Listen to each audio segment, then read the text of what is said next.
नारायणाय परिपूर्णगुणार्णवाय विश्वोदयस्थितिलयोन्नियतिप्रदाय ज्ञानप्रदाय विबुधासुरसौख्यदुःख सत्कारणाय वितताय नमो नमस्ते। सदागमेकविज्ञेयं समतीतक्षराक्षरं नारायणं सदा वन्दे निर्दोष अशेष सद्गुण।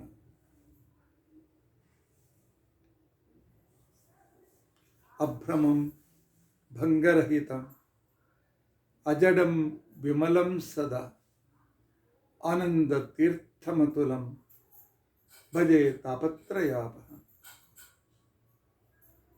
भवति यदनुभावादेडमूकोऽपि वाग्मी जडमतिरपि जन्तुर्जायते प्रज्ञमौलिः। सकलवचनचेतो देवता भारती सा मम वचसि निधत्तां सन्निधिं मानसे च। अस्मद्गुरुसमारम्भां वक्रतुण्डमहाकाय कोटिसूर्यसमप्रभ निर्विघ्नं कुरु मे देव सर्वकार्येषु सर्वदा। अस्मद्गुरुसमारम्भां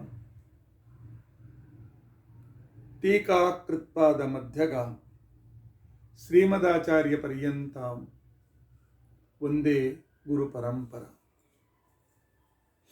विद्यायां विबुधाचार्यं वेदज्ञानाब्धिचन्दिरं दुर्मतध्वान्तमार्ताण्डं सत्यध्यानमुनिं भजे।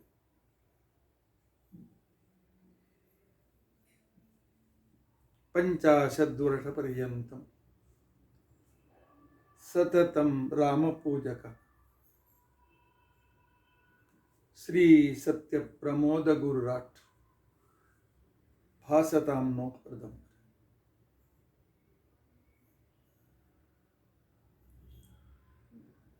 बन्धुस्त्वं गुरुरिष्टदैवतमिति तत्पादपङ्केरुहं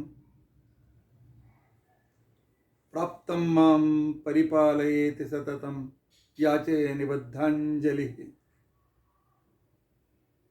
चित्तं मद्गुणदोषचिन्तनविधौ नूनं मनां मा कृथाः। श्री सत्यात्मगुरो त्वदङ्घ्रियुगलं हित्वा न मे सद्गतिः। यैरहं शुकवत् सम्यक् शिक्षितोऽस्मि कृपालुभिः तान् वन्दे धेनुपाचार्यान् तत्त्वज्ञानार्थसिद्धये। श्री गुरुभ्यो नमः। हरिः ओम हरिः ओम हरिः ओम। स्वस्तिस्तु अशेष सन्मंगलानि सन्तु। श्लोकैक श्रवण पठन मात्रेण वक्तुश्च श्रोतॄणां निखिल कलिकृत कल्मषापनोदन पुटुकरे धर्माद्यखिल पुरुषार्थ साधने भूते अद्य विष्णु तत्व निर्णय विवरणारंभे सति किंचित पूर्वकथानुवादः। हरिः ओम हरिः ओम हरिः ओम। हरे राम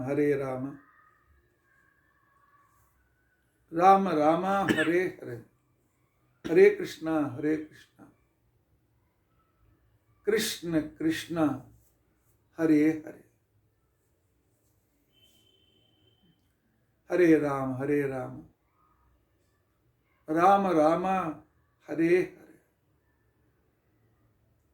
हरे कृष्णा कृष्ण कृष्ण हरे हरे। श्री ಗುರುಭ್ಯೋ ನಮಃ. ಹರಿ ಓಂ, ಹರಿ ಓಂ, ಹರಿ ಓಂ. ನಿನ್ನಿನ ದಿನ ವಿಷ್ಣು ತತ್ವ ನಿರ್ಣಯದ ವಿವರಣೆಯನ್ನು ಪ್ರಾರಂಭ ಮಾಡಿ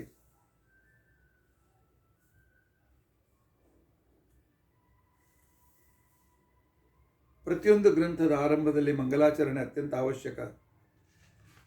ಆದರೆ ಸರ್ವಜ್ಞರಾದ, ಯಾವಾಗಲೂ ಭಗವಂತನಿಗೆ 24 ತಾಸು ಪರಮಾತ್ಮನನ್ನು ಧ್ಯಾನ ಮಾಡ್ತಾ ಅವನಿಗೆ ನಮಸ್ಕಾರ ಮಾಡ್ತಾ ಇರುವ ವಾಯುದೇವರ ಅವತಾರರಾದ ಶ್ರೀಮದಾಚಾರ್ಯರಿಗೆ ಮಂಗಲಾಚರಣೆದ ಅವಶ್ಯಕತೆ ಇತ್ತೆ ಅಂತನ್ನು ಪ್ರಶ್ನೆ ಮಾಡಿಕೊಂಡು, ಅವರಿಗೆ ಇಲ್ಲ, ಆದರೆ ಅವರು ಗುರುಗಳು ಶಿಷ್ಯರಿಗೆ ನೀವು ಮಂಗಲಾಚರಣೆ ಮಾಡೋದು, ಯಾಕಂದರೆ ಶಿಷ್ಯರಿಗೆ ಅನೇಕ ವಿಘ್ನಗಳಿವೆ, ನೀವು ಈ ರೀತಿ ಮಂಗಲಾಚರಣೆ ಮಾಡಿರಿ ಅಂತಿಕೊಂಡಂತನ್ನು ತಿಳಿಸುವ ನೆವದಿಂದ ಮಂಗಲಾಚರಣೆಯನ್ನು ಮಾಡಿ, ಮುಂದೆ ನಾನು ಈ ಗ್ರಂಥದಲ್ಲಿ ಯಾವ ವಿಷಯಗಳಿಗೆ ಪ್ರಮುಖವಾಗಿ ವಿಷಯಗಳನ್ನು ತಿಳಿಸೋನಿದ್ದೇನೆ ಅಂತ ತಿಳ್ಕೊಂಡಂತನ್ನುವ 3 ಪ್ರಮುಖ ವಿಷಯಗಳನ್ನು ಕೂಡ ತಿಳಿಸಿದ್ದಾರೆ. ನಮ್ಮ ದೇವರು ಹೇಗಿದ್ದಾನೆ ಅಂತ ತಿಳ್ಕೊಂಡಂತಂದರೆ, ಅಶೇಷ ನಿರ್ದೋಷ ಅಶೇಷ ಸದ್ಗುಣ, ದೋಷರಹಿತವಾದಂಥ ಅನಂತ ಗುಣಗಳಿಂದ ಯುಕ್ತನಾಗಿದ್ದಾನೆ. ಯಾಕೆ? ಸಕಲ ವೇದ ಪ್ರತಿಪಾದ್ಯನು ಅವನೇ. ಸಕಲ ವೇದ ಪ್ರತಿಪಾದ್ಯತ್ವ ಅವನಿಗೆ. ಯಾಕೆ? ಅವನು ಸರ್ವೋತ್ತಮನಾದ್ದರಿಂದ ಅಂತನ್ನುವ 3 ಪರಮಾತ್ಮನ ಒಂದು ವಿಶಿಷ್ಟವಾಗಿರ್ತಕ್ಕಂಥ ಲಕ್ಷಣ, ಅದಕ್ಕೆ ಪ್ರಮಾಣ, ಅದರಿಂದ ಸಂಭಾವನೀಯವಾದಂಥ ವಿಶಿಷ್ಟ ಮಹಿಮೆ, ಇವುಗಳ ವಿಚಾರಗಳನ್ನು ಆಚಾರ್ಯರು ಮಂಗಲಾಚರಣೆಯಲ್ಲಿಯೇ ತಿಳಿಸಿದ್ದಾರೆ. ಅನಂತರ ಪ್ರಶ್ನೆ ಬಂದಿತ್ತು, ಈ ಗ್ರಂಥಕ್ಕೆ ಅನುಬಂಧ ಚತುಷ್ಟಯಗಳು ಇವೆಯೇ? ಅಂದರೆ ಯಾವ ಶಾಸ್ತ್ರ ರಚನೆ ಆಗಬೇಕಾಗಿದ್ದರೆ ಅನುಬಂಧ ಚತುಷ್ಟಯ ಬೇಕು.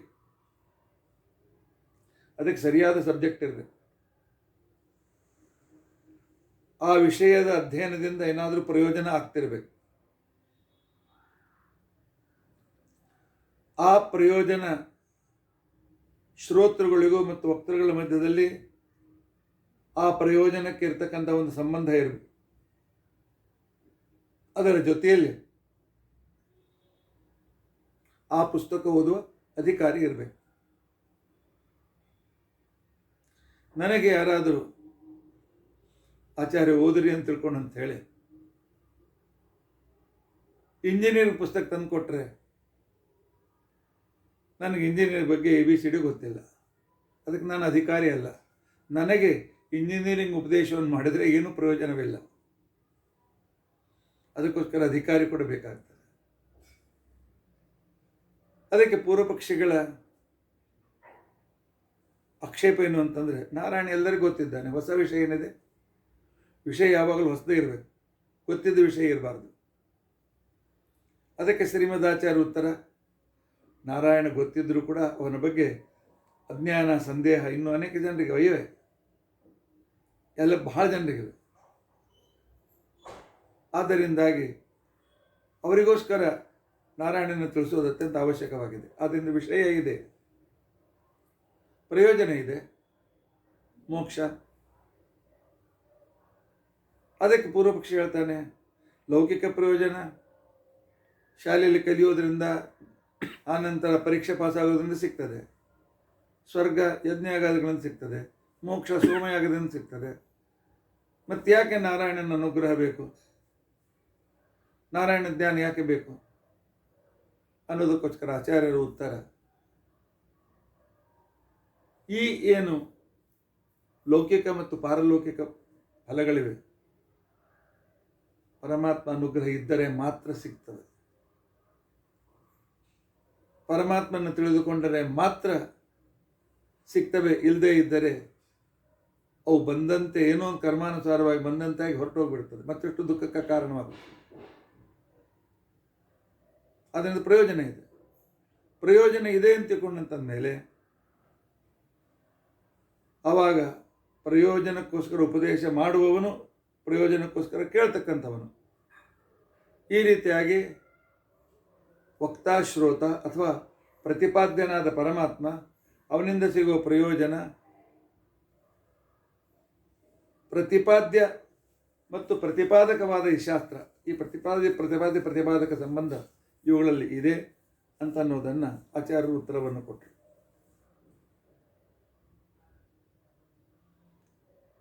ಇನ್ನು ಲೌಕಿಕ ವಿಚಾರಗಳೆಲ್ಲ ಮೋಕ್ಷವೇ ಬೇಕು ಅಂತ ತಿಳ್ಕೊಂಡಿರ್ತಕ್ಕಂತಹ ಒಳ್ಳೆ ಶ್ರೋತೃಗಳು ಇದ್ದಾರೆ, ಅಧಿಕಾರಿಗಳಿದ್ದಾರೆ.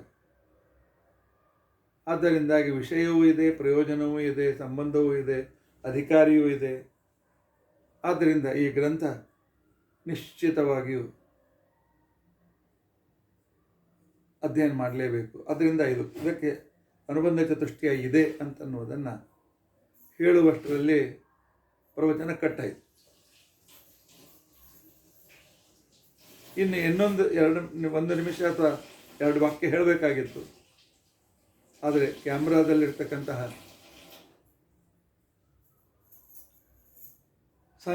ಏನು ಕ್ರಮ ಇತ್ತು ಅದು ಬಂದುಬಿಡ್ತು, ಮಷಿನ್ ಬಂದುಬಿಟ್ಬಿಡ್ತು. ಆ ನಂತರ ಅದೇ ವೇಳೆಗೆ ಲೈಟ್ ಕೂಡ ಹೋಗ್ಬಿಡ್ತು. ನಾವು ಹೇಳಿದ್ವಿ ಬಹುಶಃ ಕ್ಯೂರಿಯಾಸಿಟಿ ಸಲುವಾಗಿ ದೇವರು ಹೇಗೆ ಮಾಡಿದ್ದಾನೆ ಅಂತ ತಿಳ್ಕೊಂಡು ಅಂತೇಳಿ ಅಲ್ಲಿಗೆ ಮುಗಿಸ್ಬೇಕಾಯಿತು. ಮತ್ತೆ ಪುನಃ ಹೇಳಿ ಜೋಡಿಸುವ ಸಂದರ್ಭ ಬರಲಿಲ್ಲ. ಸಾಕಷ್ಟು ಜನರ ಪ್ರತಿಕ್ರಿಯೆ ಬಂದಿದೆ. ಆಚಾರ್ಯ 9 ದಿವಸ ಅಂತ ಇಟ್ಕೊಳ್ಬೇಡಿ,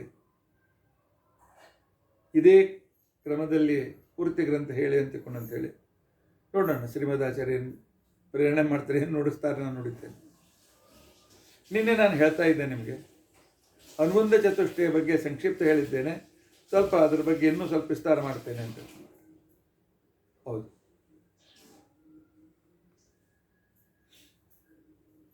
ಅಂದರೆ ಶಾಸ್ತ್ರದ ಚರ್ಚೆ ಹೇಗಿರ್ತದೆ. ಈ ರೀತಿ ಪೂರ್ವಪಕ್ಷ ನಿರ್ಮಿತಿಯಲ್ಲಿ ನಮ್ಮ ಟೀಕಾಕೃತ್ಪಾದರು ಸಿದ್ಧಹಸ್ತರು. ಅವರು ಪೂರ್ವಪಕ್ಷ ಮಾಡಿ ನೋಡಿದರೆ ಪೂರ್ವಪಕ್ಷಿಗಳು ಕೂಡ ಈಗ ಮಾಡ್ಲಿಕ್ಕೆ ಬರ್ತದೆ ಏನೋ ಅಂತ ತಿಳ್ಕೊಂಡು ಅಂತ ಹೇಳಿ ಬಾಯಲ್ಲಿ ಬಟ್ಟು ಇಟ್ಕೊಂಡು ನೋಡ್ತಾ ನಿಂತ್ಕೊಳ್ಬೇಕಾಗ್ತದೆ. ಟೀಕಾಕೃತ್ಪಾದರು, ವ್ಯಾಸರಾಯರು ಮೊದಲಾಗಿರ್ತಕ್ಕಂಥ ಮಾಡಿದ ಅದ್ವೈತಿಗಳ ಪೂರ್ವಪಕ್ಷ ನೋಡಿದರೆ ಅದ್ವೈತಿ ವಿದ್ವಾಂಸರು ಕೂಡ ಆಶ್ಚರ್ಯಚಕಿತರಾಗ್ತಾರೆ. ನಮ್ಮ ಅದ್ವೈತದಲ್ಲಿ ಇಷ್ಟೆಲ್ಲ ವಿಷಯ ಇದೆ ಏನು ಅಂತ ತಿಳ್ಕೊಂಡು ಅಂತೇಳಿ ಬರೀ ಆಶ್ಚರ್ಯಚಕಿತರಾಗಿಲ್ಲ. ನ್ಯಾಯಾಮೃತ ಅದ್ವೈತ ಸಿದ್ಧಿ ಗ್ರಂಥಕ್ಕೆ ಉಪೋದ್ಘಾತ ಬರೆಯುವಾಗ ಈ ಕಾಲದ ಅದ್ವೈತ ಸುಧಾ ಅಂತನೋ ಗ್ರಂಥ ಬರೆದ ಅನಂತ ಕೃಷ್ಣಶಾಸ್ತ್ರಿಗಳು ಅಂತನೋ ಮಹಾವಿದ್ವಾಂಸರು ಪ್ರಿಫೇಸ್ನಲ್ಲಿ ಬರೀತಾರೆ. ಅಲ್ಲಲ್ಲಿ 20 ಕಡೆಯಲ್ಲಿ ಸಣ್ಣ ಗ್ರಂಥ, ದೊಡ್ಡ ಗ್ರಂಥ, ಹೀಗಾಗಿ ಅದ್ವೈತ ತತ್ವಗಳು ಅಲ್ಲಲ್ಲಂದೇ ಹರಿಹಂಚಿ ಹೋಗಿದ್ದು. ಅದನ್ನು ಸಂಯೋಜನೆ ಮಾಡಲಿಕ್ಕೆ ಸಾಧ್ಯವಾಗ್ತಿರಲಿಲ್ಲ, ಪರಸ್ಪರ ವಿರೋಧ ಇತ್ತು. ಅದನ್ನು ಒಂದು ವ್ಯವಸ್ಥಿತವಾಗಿ ಸಂಯೋಜನೆ ಮಾಡಿ ಪೂರ್ವಪಕ್ಷವನ್ನು ರಚನೆ ಮಾಡಿಕೊಟ್ಟ ವ್ಯಾಸರಾಯರು ಅಂತೇನಿದ್ದಾರೆ, ಅವರ ಗುರುಗಳಾದ ಟೀಕಾಕೃತ್ಪಾದರು ಅಂತೇನಿದ್ದಾರೆ, ಅವರಿಗೆ ಅದ್ವೈತಗಳಾದ ನಾವು ಉಪಕೃತರಾಗಿದ್ದೇವೆ, ಕೃತಜ್ಞರಾಗಿದ್ದೇವೆ ಅಂತ ಹೇಳ್ತಾರೆ. ಇಲ್ಲಿ ಸಂಬಂಧ ಇದೆ ಅಂತ ಹೇಗೆ ಹೇಳ್ತೀರಿ?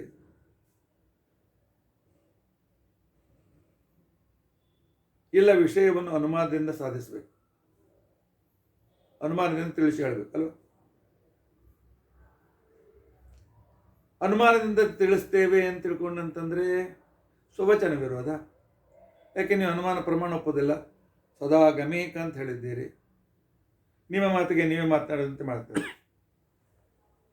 ಯಾಕೆ ಆಗಮೈಕ ವಿದ್ಯೆ ಅಂತನ್ನೋದು ನಿಮ್ಮ ಪ್ರತಿಜ್ಞೆ ಇದೆ.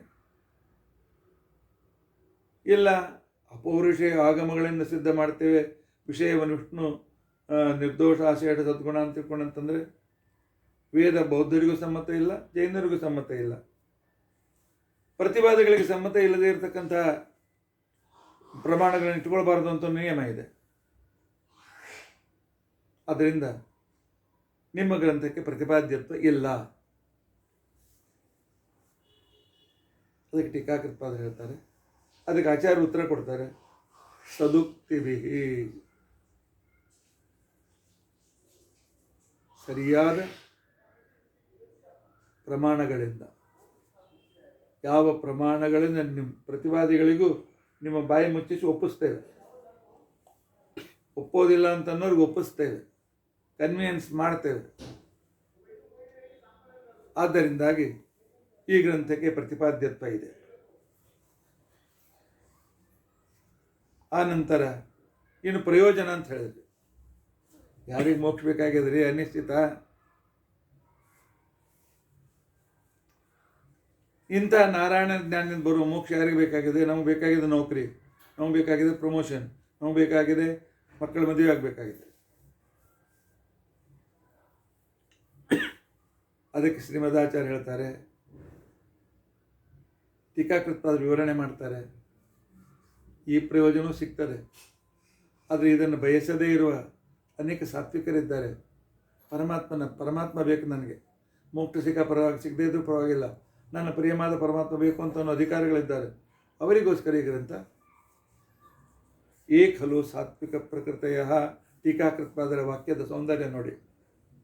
ಯಾರು ಸಾತ್ವಿಕವಾದಂತಹ ಸ್ವಭಾವವುಳ್ಳವರಾಗಿದ್ದಾರೆ ಅವರು ಅಧೀತ ಸಾಂಗಾಂನಾಯ, ಷಡಂಗ ಸಹಿತವಾದ ವೇದ ಅಧ್ಯಯನ ಮಾಡಿದ್ದಾರೆ.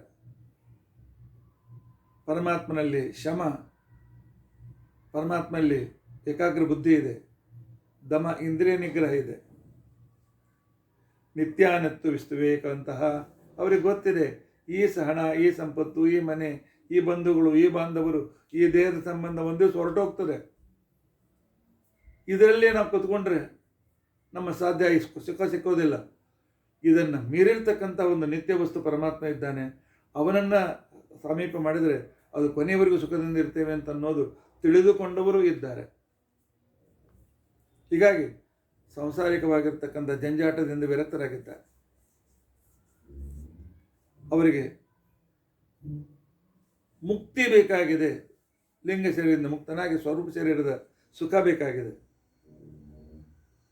ಅಂಥ ವಿಚಾರ ಬರೆಸ್ತಕ್ಕಂಥ ಸಜ್ಜನರಿಗೆ ಈ ವಿಷಯ ನಾವು ಪ್ರತಿಪಾದನೆ ಮಾಡ್ತೇವೆ, ಅವರು ಅಧಿಕಾರಿಗಳಾಗಿದ್ದಾರೆ.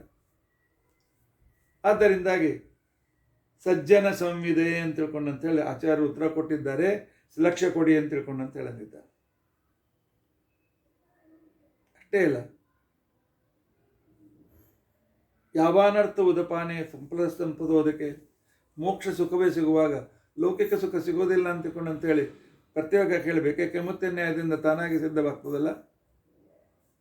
ದೇವರನ್ನು ನೆನೆಸಿದರೆ ಎಲ್ಲ ಸಮಸ್ಯೆಗಳು ದೂರವಾಗಿ, ತ್ರಿವಿಧ ತಾಪಗಳು ದೂರವಾಗಿ ಸುಖ ಸಿಕ್ಕೇ ಸಿಗ್ತದೆ. ಇಲ್ಲ ಅಂತ ಹೇಳಿದವರು ಯಾರು? ಆದರೆ ಮತ್ತೆ ಅಲ್ಲ, ಮೋಕ್ಷದೊಳಗೂ ದುಃಖ ಇದ್ರೆ ಯಾಕೆ ಸುಖ ದುಃಖ ಜೋಡಿ ಇರಬೇಕಲ್ಲ. ನೈಯಾಯಿಕರು ಹೇಳ್ತಾರಲ್ಲ, ಸುಖ ಇದ್ದಲ್ಲಿ ದುಃಖ ಇದ್ದೇ ಇರ್ತದೆ, ಇವೆರಡು ಬಿಟ್ಟಿರ್ಲಿಂಗಲ್ಲ ಅಂತ. ನೈಯಾಯಿಕರ ತಲೆಗೆ ಅದು ಹೊಳೆದಿರ್ಬೇಕು. ಆದರೆ ನಮ್ಮ ಮೋಕ್ಷ ಆಗಿಲ್ಲ. ನಮ್ಮ ಮೋಕ್ಷ ದ್ವಿದಳಾತ್ಮಕ, ದುಃಖ ನಿವೃತ್ತಿ ಪೂರ್ವಕ ಸುಖ ಪ್ರಾಪ್ತಿ. ಆದ್ದರಿಂದಾಗಿ ಇದಕ್ಕೆ ಅಧಿಕಾರಿಗಳು ಇದ್ದಾರೆ, ಪ್ರತಿಪಾದ್ಯತ್ವವೂ ಇದೆ, ಪ್ರಯೋಜನವೂ ಇದೆ, ವಿಷಯವೂ ಇದೆ. ಆದ್ದರಿಂದ ಈ ಗ್ರಂಥ ರಚನೆ ಮಾಡಿದ್ದು ಸಾರ್ಥಕವಾಗಿದೆ. ಈ ಗ್ರಂಥದ ವಿಷಯದಲ್ಲಿ ಇದು ಬೇಕಾಗಿಲ್ಲ ಅಂತಿಕೊಂಡಂತನ್ನು ಸಂಶಯ ತೆಗೆದುಕೊಳ್ಬೇಡಿ. ಅಲ್ಲ, ಮತ್ತೆ ಸದುಕ್ತಿವಿಹಿ, ಸರಿಯಾಗಿರ್ತಕ್ಕಂತಹ ಪ್ರಮಾಣಗಳಿಂದ ಪರಮಾತ್ಮನಿಗೆ ಹೇಳಿದ ವಿಶೇಷಣಾನಿ ಯಾನೀಹ, ಯಾವ್ಯಾವ ವಿಶೇಷಣಗಳಿವೆ ಅದನ್ನು ಕ್ರಮವಾಗಿ ತಿಳಿಸಿ ಹೇಳ್ತೇನೆ ಅಂತಂದಿದ್ರಲ್ಲ. ಆ ಸದುಕ್ತಿಗಳು ಯಾವುದು, ಆ ಸದಾಗಮಗಳು ಯಾವುದು, ಅದನ್ನು ಹೇಳಿಕೊಟ್ಟಿದ್ದೇನೆ ಅಂತಂತಾರೆ ಶ್ರೀಮದಾಚಾರ್ಯರು. ಜಗತ್ತಿನಲ್ಲಿ ಯಾವುಗಳನ್ನು ಓದಿದರೆ, ಅಧ್ಯಯನ ಮಾಡಿದರೆ ಸರಿಯಾದ ಜ್ಞಾನ ಉಂಟಾಗ್ತದೆ, ಯಥಾರ್ಥ ಜ್ಞಾನ ಉಂಟಾಗ್ತದೆ. ಯಾವುದುಗಳನ್ನು ಅಧ್ಯಯನ ಮಾಡೋದರಿಂದಾಗಿ ಪರಮಾತ್ಮನಲ್ಲಿ ಭಕ್ತಿ ಉಂಟಾಗ್ತದೆ, ಯಾವುದರಿಂದ ಅಧ್ಯಯನ ಮಾಡೋದರಿಂದ ಪರಮಾತ್ಮ ಪ್ರೀತನಾಗಿ ನಮ್ಮ ಮೇಲೆ ಅನುಗ್ರಹ ಮಾಡ್ತಾನೆ, ಆ ಗ್ರಂಥಗಳಿಗೆ ಸದಾಗಮಗಳು ಅಂತ ತಿಳ್ಕೊಂಡಂತ ಹೆಸರು. ಸದಾಗಮಕ್ಕೆ ಒಂದು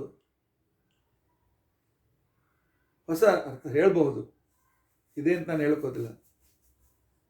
ಸದಾ ಆಗಮ ಯಾವಾಗಲೂ ಬರ್ತಾನೆ ಇರ್ತದೆ, ಯಾವಾಗಲೂ ಆಗಮ ಯಾವಾಗಲೂ ಇರ್ತದೆ. ಈ ಅರ್ಥ ಸೂಚನೆ ಮಾಡಿದ್ರು ನನ್ನ ಸಂಬಂಧಿಕರೊಬ್ಬರು. ಯಾಕೆ ಹಯಗ್ರೀವ ದೇವರ ಮುಖದಿಂದ ಯಾವಾಗಲೂ ವೇದಗಳು ಉಚ್ಚರಿತೇನೆ ಆಗ್ತಾ ಇರ್ತದೆ, ಸದಾ ಆಗಮಗಳು. ಇನ್ನು ಯಾವುದನ್ನ ಇಲ್ಲಿ ಮಹಾಭಾರತ ಇತ್ಯಾಗಿ ಹೇಳಿದ್ದಾರೆ, ಅವು ಕೂಡ ಪ್ರವಾಹತ ನಿತ್ಯನೇ ಅಲ್ಲೇನು? ಸದಾ ಸದಾ ನಿತ್ಯವೂ ಆದಂಥ ಪ್ರವಾಹತ ನಿತ್ಯವಾದಂಥ ಏನು ಗ್ರಂಥಗಳಿವೆ, ಒಂದು ಅರ್ಥ, ಇದು ಸಾಮಾನ್ಯ ಅರ್ಥ.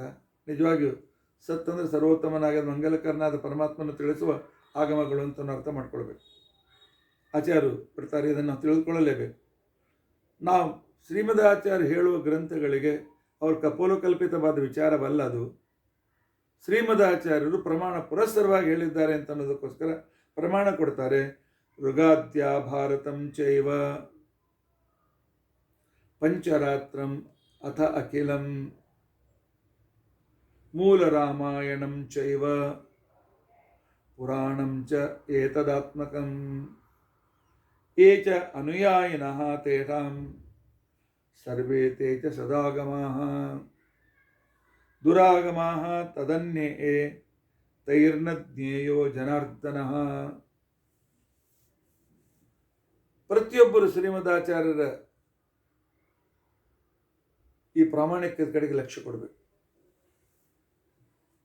ಮೊದಲೇದ್ದು ಋಗ್ವೇದಾದಿ 4 ವೇದಗಳು, ಋಗ್ವೇದ, ಯಜುರ್ವೇದ, ಸಾಮವೇದ, ಅಥರ್ವೇದಗಳು. ಭಾರತ, ಮಹಾಭಾರತ, ಪಂಚರಾತ್ರ, ಮೂಲ ರಾಮಾಯಣ ಮತ್ತು ಸಾತ್ವಿಕ ಪುರಾಣಗಳು.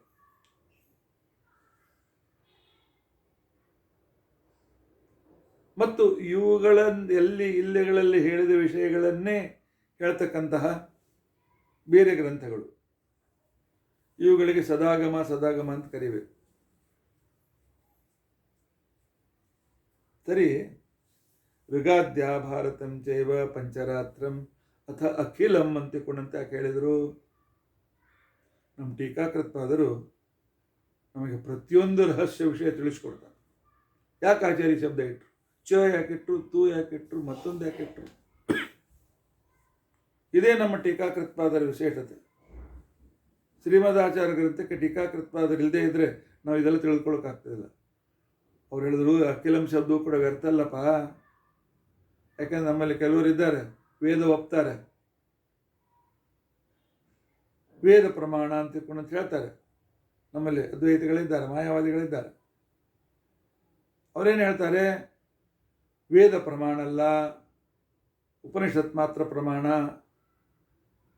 ಅಂಥವರಿಗೆ ಆಚಾರ್ಯರು ಹೇಳ್ತಾರೆ ಅಖಿಲಂ, ಸಂಪೂರ್ಣ ವೈದಿಕ ಸಾಹಿತ್ಯ ಎಲ್ಲವೂ ಪ್ರಮಾಣ. ಈ ರೀತಿಯಾಗಿ ಡಂಗುರ ಸಾರಿದಂದರು ಶ್ರೀಮದಾಚಾರ್ಯ ಒಬ್ಬರೇ. ಬರೇ ವೇದ, 4 ವೇದ ಅಷ್ಟೇ ಅಲ್ಲ, ವೇದದಿಂದ ಹುಟ್ಟಿದ ಬ್ರಾಹ್ಮಣನೂ ಪ್ರಮಾಣ, ವೇದಗಳಿಂದ ಹುಟ್ಟಿದ ಉಪನಿಷತ್ತುಗಳು ಪ್ರಮಾಣ, ವೇದಗಳಿಂದ ವೇದದ ಹುಟ್ಟುವ ಅಂದರೆ ಅದರ ಭಾಗವಾದ ಆರಣ್ಯಕಗಳು ಪ್ರಮಾಣ. ಅಷ್ಟೇ ಅಲ್ಲ, ಷಡಂಗಗಳು ಪ್ರಮಾಣ.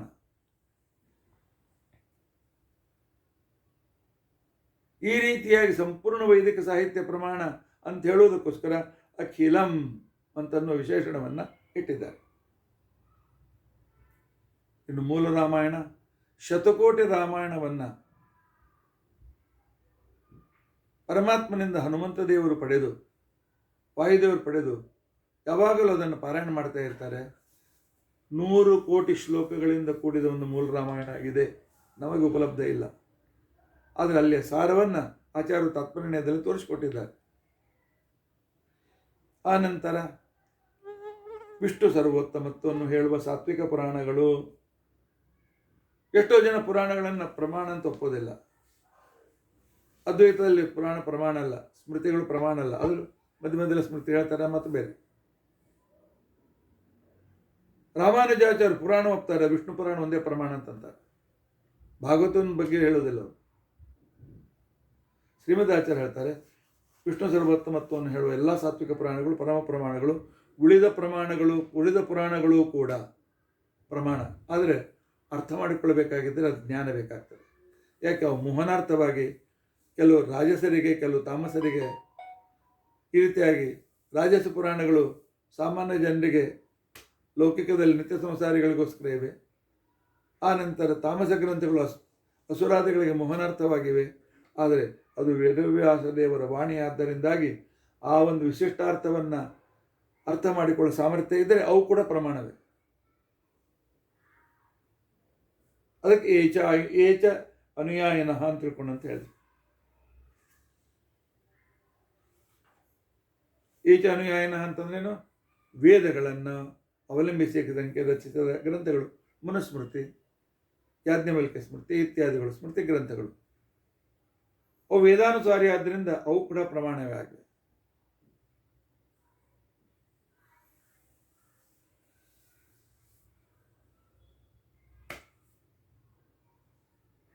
ಇಲ್ಲ ಮತ್ತು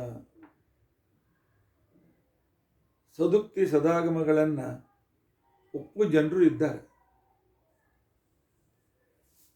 ವಿಶೇಷವಾಗಿ ವೈಶೇಷಿಕರು, ನೈಯಾಯಿಕರು ವೇದ ಒಪ್ತಾರೆ. ವೇದ ಪ್ರಮಾಣ ಅಂತ ಶಬ್ದ ಪ್ರಮಾಣವನ್ನು ಒಪ್ತಕ್ಕಂಥವ್ರು ಅವರು. ಮೀಮಾಂಸಕರಂತೂ ವೇದ ಪ್ರಮಾಣ ಅಂತ ಹೇಳಲಿಕ್ಕೆ ಹೊರಟಿರ್ತಕ್ಕಂಥವರು. ಇವರಲ್ಲಿ ವೇದ ಒಪ್ಪಿದವರಿಗೆ, ಇವರಿಗೆ ಮಾತ್ರ ವಿಷ್ಣು ಸರ್ವೋತ್ತಮ ಅಂತ ಜ್ಞಾನ ಯಾಕಾಗಲಿಲ್ಲ? ವೇದಗಳಿಂದ ವಿಷ್ಣು ಸರ್ವೋತ್ತಮತ್ವ ಜ್ಞಾನ ಆಗ್ತಿತ್ತು ಅಂತಿಕೊಂಡು ಆಗ್ತದೆ ಅಂತ ಹೇಳ್ತಿರಲ್ಲ, ಅದು ಇವ್ರಿಗೆ ಯಾಕೆ ಆಗಂಗಿಲ್ಲ? ಇವರು ಒಂದು ವಿಶಿಷ್ಟವಾಗಿರ್ತಕ್ಕಂಥ ಶಾಸ್ತ್ರ ಬೆಳೆಸಿರ್ತಕ್ಕಂಥವ್ರು. ಷಡ್ದರ್ಶನಗಳು ಇವು ದರ್ಶನಗಳೇ. ವೈಶೇಷಿಕ, ನೈಯಾಯಿಕ, ಮೀಮಾಂಸಕರು ಇವರು ಕೂಡ ದರ್ಶನಕಾರರಲ್ಲೇನು? ಅವ್ರಿಗೆ ಯಾಕೆ ವಿಷ್ಣು ತತ್ವ ನಿರ್ಣಯ, ವಿಷ್ಣು ಸರ್ವೋತ್ತಮತ್ವ ಜ್ಞಾನ ಆಗಲಿಲ್ಲ ಅಂತ ಹೇಳಿದರೆ, ಅದಕ್ಕೋಸ್ಕರ ಆಚಾರ್ಯ ಹೇಳ್ತಾರೆ ಹಾಗಲ್ಲ. ವೇದಗಳನ್ನು ಒಪ್ಪುವುದರ ಜೊತೆಯಲ್ಲಿ ವೇದಗಳ ರಹಸ್ಯಾರ್ಥ ಗೊತ್ತಾಗಬೇಕಾಗಿದ್ದರೆ ಒಂದು ಕರಾರು ಕೂಡ ಇದೆ. ಏನಿದೆ? ಜ್ಞೇಯ ಏತೈಹಿ. ಸದಾಗಮಗಳನ್ನು ಹೇಳಿದ ನಂತರ ಆಚಾರ್ಯ ಮುಂದೆ ಹೇಳ್ತಾರೆ, ತೈರ್ನ ಜ್ಞೇಯೋ ಜನಾರ್ದನ ಜ್ಞೇಯ ಏತೈ ಸದಾಯುಕ್ತೈ.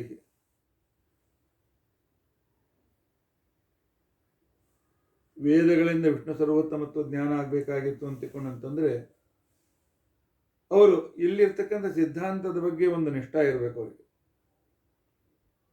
ಸದಾಯುಕ್ತರಾಗಿರ್ಬೇಕು.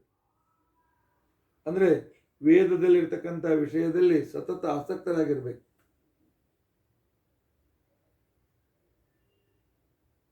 ಅಷ್ಟೇ ಅಲ್ಲ, ವೇದ ಪ್ರತಿಪಾದನೆಯಾಗಿರ್ತಕ್ಕಂಥ ಏಕೋ ನಾರಾಯಣ ಆಸೀತ್ ಇತ್ಯಾದಿಗಳಲ್ಲಿ ಆ ನಾರಾಯಣನಲ್ಲಿ ಭಕ್ತಿಯುಳ್ಳವರಾಗಿರ್ಬೇಕು. ಆಗ ವೇದದ ವಿಷ್ಣು ಸರ್ವೋತ್ತಮತ್ವ ಜ್ಞಾನ ಆಗ್ತದೆ ಹೊರತು ಮೇಲಿನ ಮೇಲೆ ಸೂಪರ್ಫಿಷಿಯಲ್ ಅರ್ಥ ಆಗೋದಿಲ್ಲ. ವೈಶೇಷಿಕರು, ನೈಯಾಯಿಕರು ಅವರಿಗೆ ವೇದ ಪ್ರಮಾಣದ ಬಗ್ಗೆ ಆಗ್ರಹ ಇಲ್ಲ, ಸದಾಯುಕ್ತತ್ವ ಇಲ್ಲ ಅವರಿಗೆ. ಅವರಿಗೆ ಯುಕ್ತಿಗಳ ಮೇಲೆ, ಅನುಮಾನದ ಮೇಲೆ ಸ್ವಲ್ಪ ವಿಶ್ವಾಸ ಜಾಸ್ತಿ. ಹೀಗಾಗಿ ಸದಾಯುಕ್ತರಾಗದ್ದರಿಂದ ವೇದ ಒಪ್ಪಿದ್ರು ಕೂಡ ವೇದದಲ್ಲಿರ್ತಕ್ಕಂಥ ವಿಷ್ಣು ಸರ್ವೋತ್ತಮತ್ವದ ಜ್ಞಾನ ಅವ್ರಿಗೆ ಆಗಲಿಲ್ಲ. ಇಲ್ಲ ವೈಶೇಷಿಕರಿಗೆ, ನೈಯಾಯಿಕರಿಗೆ ಆಗಮದ ಬಗ್ಗೆ ಆಗ್ರಹ ಇಲ್ಲ, ಸದಾಯುಕ್ತತ್ವ ಇಲ್ಲ. ಮೀಮಾಂಸಕರು, ಅರೇ ನಿಮಗೆ ಗೊತ್ತಿಲ್ಲ, ಮೀಮಾಂಸಕರಲ್ಲಿ ನಿರೀಶ್ವರರು ಇದ್ದಾರೆ. ಯಜ್ಞಯಾಗಾದಿ ಮಾಡ್ತೀವಿ, ವೇದ ಒಪ್ತಾರ, ಯಜ್ಞಯಾಗಾದಿ ಮಾಡ್ತೀವಿ, ಒಂದು ವಿಶಿಷ್ಟವಾಗಿರ್ತಕ್ಕಂಥ ನಮಗೆ ಅಪೂರ್ವ ಅಂತನ್ನೋ ಒಂದು ಶಕ್ತಿ ಬರ್ತದೆ, ಅದೇ ನಮಗೆ ಸ್ವರ್ಗಾದಿಗಳನ್ನು ಕೊಡ್ತದೆ ಅಂತ ಹೇಳೋರು. ಅವರು ದೇವ್ರನ್ನ ಒಪ್ಪಂಗಿಲ್ಲ. ಅಂಥವ್ರಿಗೆ ಪರಮಾತ್ಮಕ ಜ್ಞಾನ ಆಗ್ತಾನೇನು? ಅವ್ರಿಗೆ ಆ ಕಡೆ ಲಕ್ಷ್ಯ ಇಲ್ಲಲ್ಲ. ಅಲ್ಲಿ ಹೇಳ್ತಕ್ಕಂಥ ವಿಷ್ಣು ಸೂಕ್ತದ ಕಡೆಗೆ ಲಕ್ಷ್ಯ ಇಲ್ಲ. ಇಂದ್ರಾದಿ ಸಕಲ ಸೂಕ್ತಗಳು ಕೂಡ ಯೋ ದೇವಾನಾಂ ನಾಮದ ಏಕದೇವ ಅಂತಿಕೊಂಡಂತನ್ನವ ಆ ಒಂದು ಭಕ್ತಿನೇ ಇಲ್ಲ ಅವರಿಗೆ, ಅರ್ಥ ಆಗೋದಿಲ್ಲ. ಇಲ್ಲಪ್ಪ, ವಿಷ್ಣು ಭಕ್ತರಾದಂಥ ರಾಮಾನುಜಾಚಾರ್ಯರು ಅವರಿಗೂ ಕೂಡ ಸಂದೇಹ ಅದ. ಯಾಕಂತ ತಿಳ್ಕೊಂಡಂತ ಭಕ್ತಿ ಅದ. ಅದರ ಭಕ್ತಿಯಿಂದಲೇ ಮೋಕ್ಷ ಸಿಗ್ತದೆ, ಪರಮಾತ್ಮ ಅನುಗ್ರಹ ಬೇಕಂತ ಅವರು ಹೇಳೋದಿಲ್ಲ. ಭಕ್ತಿ ಮಾಡ್ಕೋತ ಏನೊಂದು ಅದರಲ್ಲಿ ಏಕಾಗ್ರ ಆಗಿಬಿಡ್ತೀವಿ, ಅದೇ ಮೋಕ್ಷ ಆನಂದ, ಎಲ್ಲರಿಗೂ ಮೋಕ್ಷದಲ್ಲಿ ಆನಂದ ಸಾಮ್ಯ ಅಂತ ತಿಳ್ಕೊಂಡು ಅಂತ ಹೇಳ್ತಾರೆ. ಹೀಗಾಗಿ ಅವ್ರಿಗೂ ಭಕ್ತಿ ಇಲ್ಲ ವೇದದಲ್ಲಿ. ಅದಕ್ಕೋಸ್ಕರ ಆಚಾರ್ಯರು ಹೇಳಿದ್ರು ಸದಾಯುಕ್ತತ್ವ, ಭಕ್ತಿಮತ್ವತ್ವ, ಸುನಿಷ್ಠಿತತ್ವ. ನಿಷ್ಠಾ ಇರಬೇಕು. ಇದೇ ಸರಿಯಾದಂಥ ಅರ್ಥ. ಈ ಸರಿಯಾದ ಅರ್ಥ ತಿಳಿದುಕೊಳ್ಳೋದಕ್ಕೋಸ್ಕರ ನಾನು ಪ್ರಯತ್ನಶೀಲನಾಗಬೇಕು ಅಂತ ತಿಳ್ಕೊಂಡಂತೇಳಿ ವೇದಗಳ ಸೂಕ್ಷ್ಮಾರ್ಥದ ವಿಷಯದಲ್ಲಿ ಆಸಕ್ತಿ, ಭಕ್ತಿ, ನಿಷ್ಠ ಇದ್ದರೆ ಮಾತ್ರ ಈ ಸದಾಗಮಗಳಿಂದ ನಿರ್ದೋಷಾಸೇಢ ಸದ್ಗುಣನಾದ ಶ್ರೀಹರಿಯ ಜ್ಞಾನ ಆಗ್ತದೆ.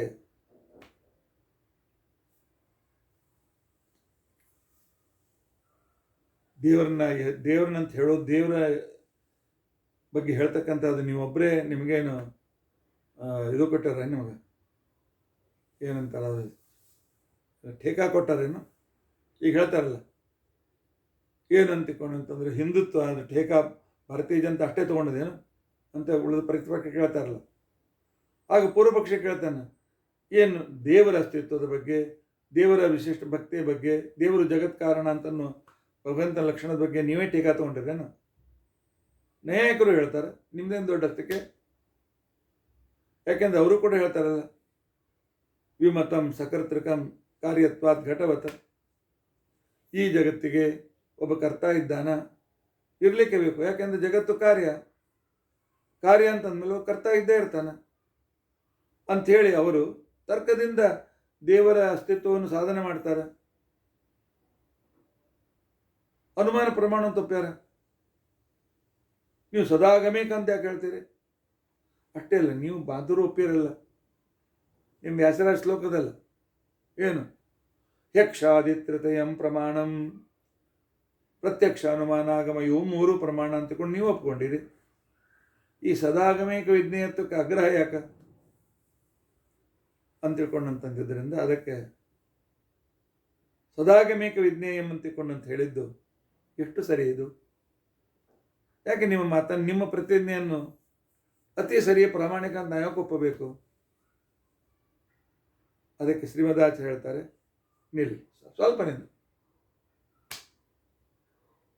ನನ್ನ ಮಾತು ಕೇಳು, ಅವು ಗೊತ್ತಾಗ್ತದೆ.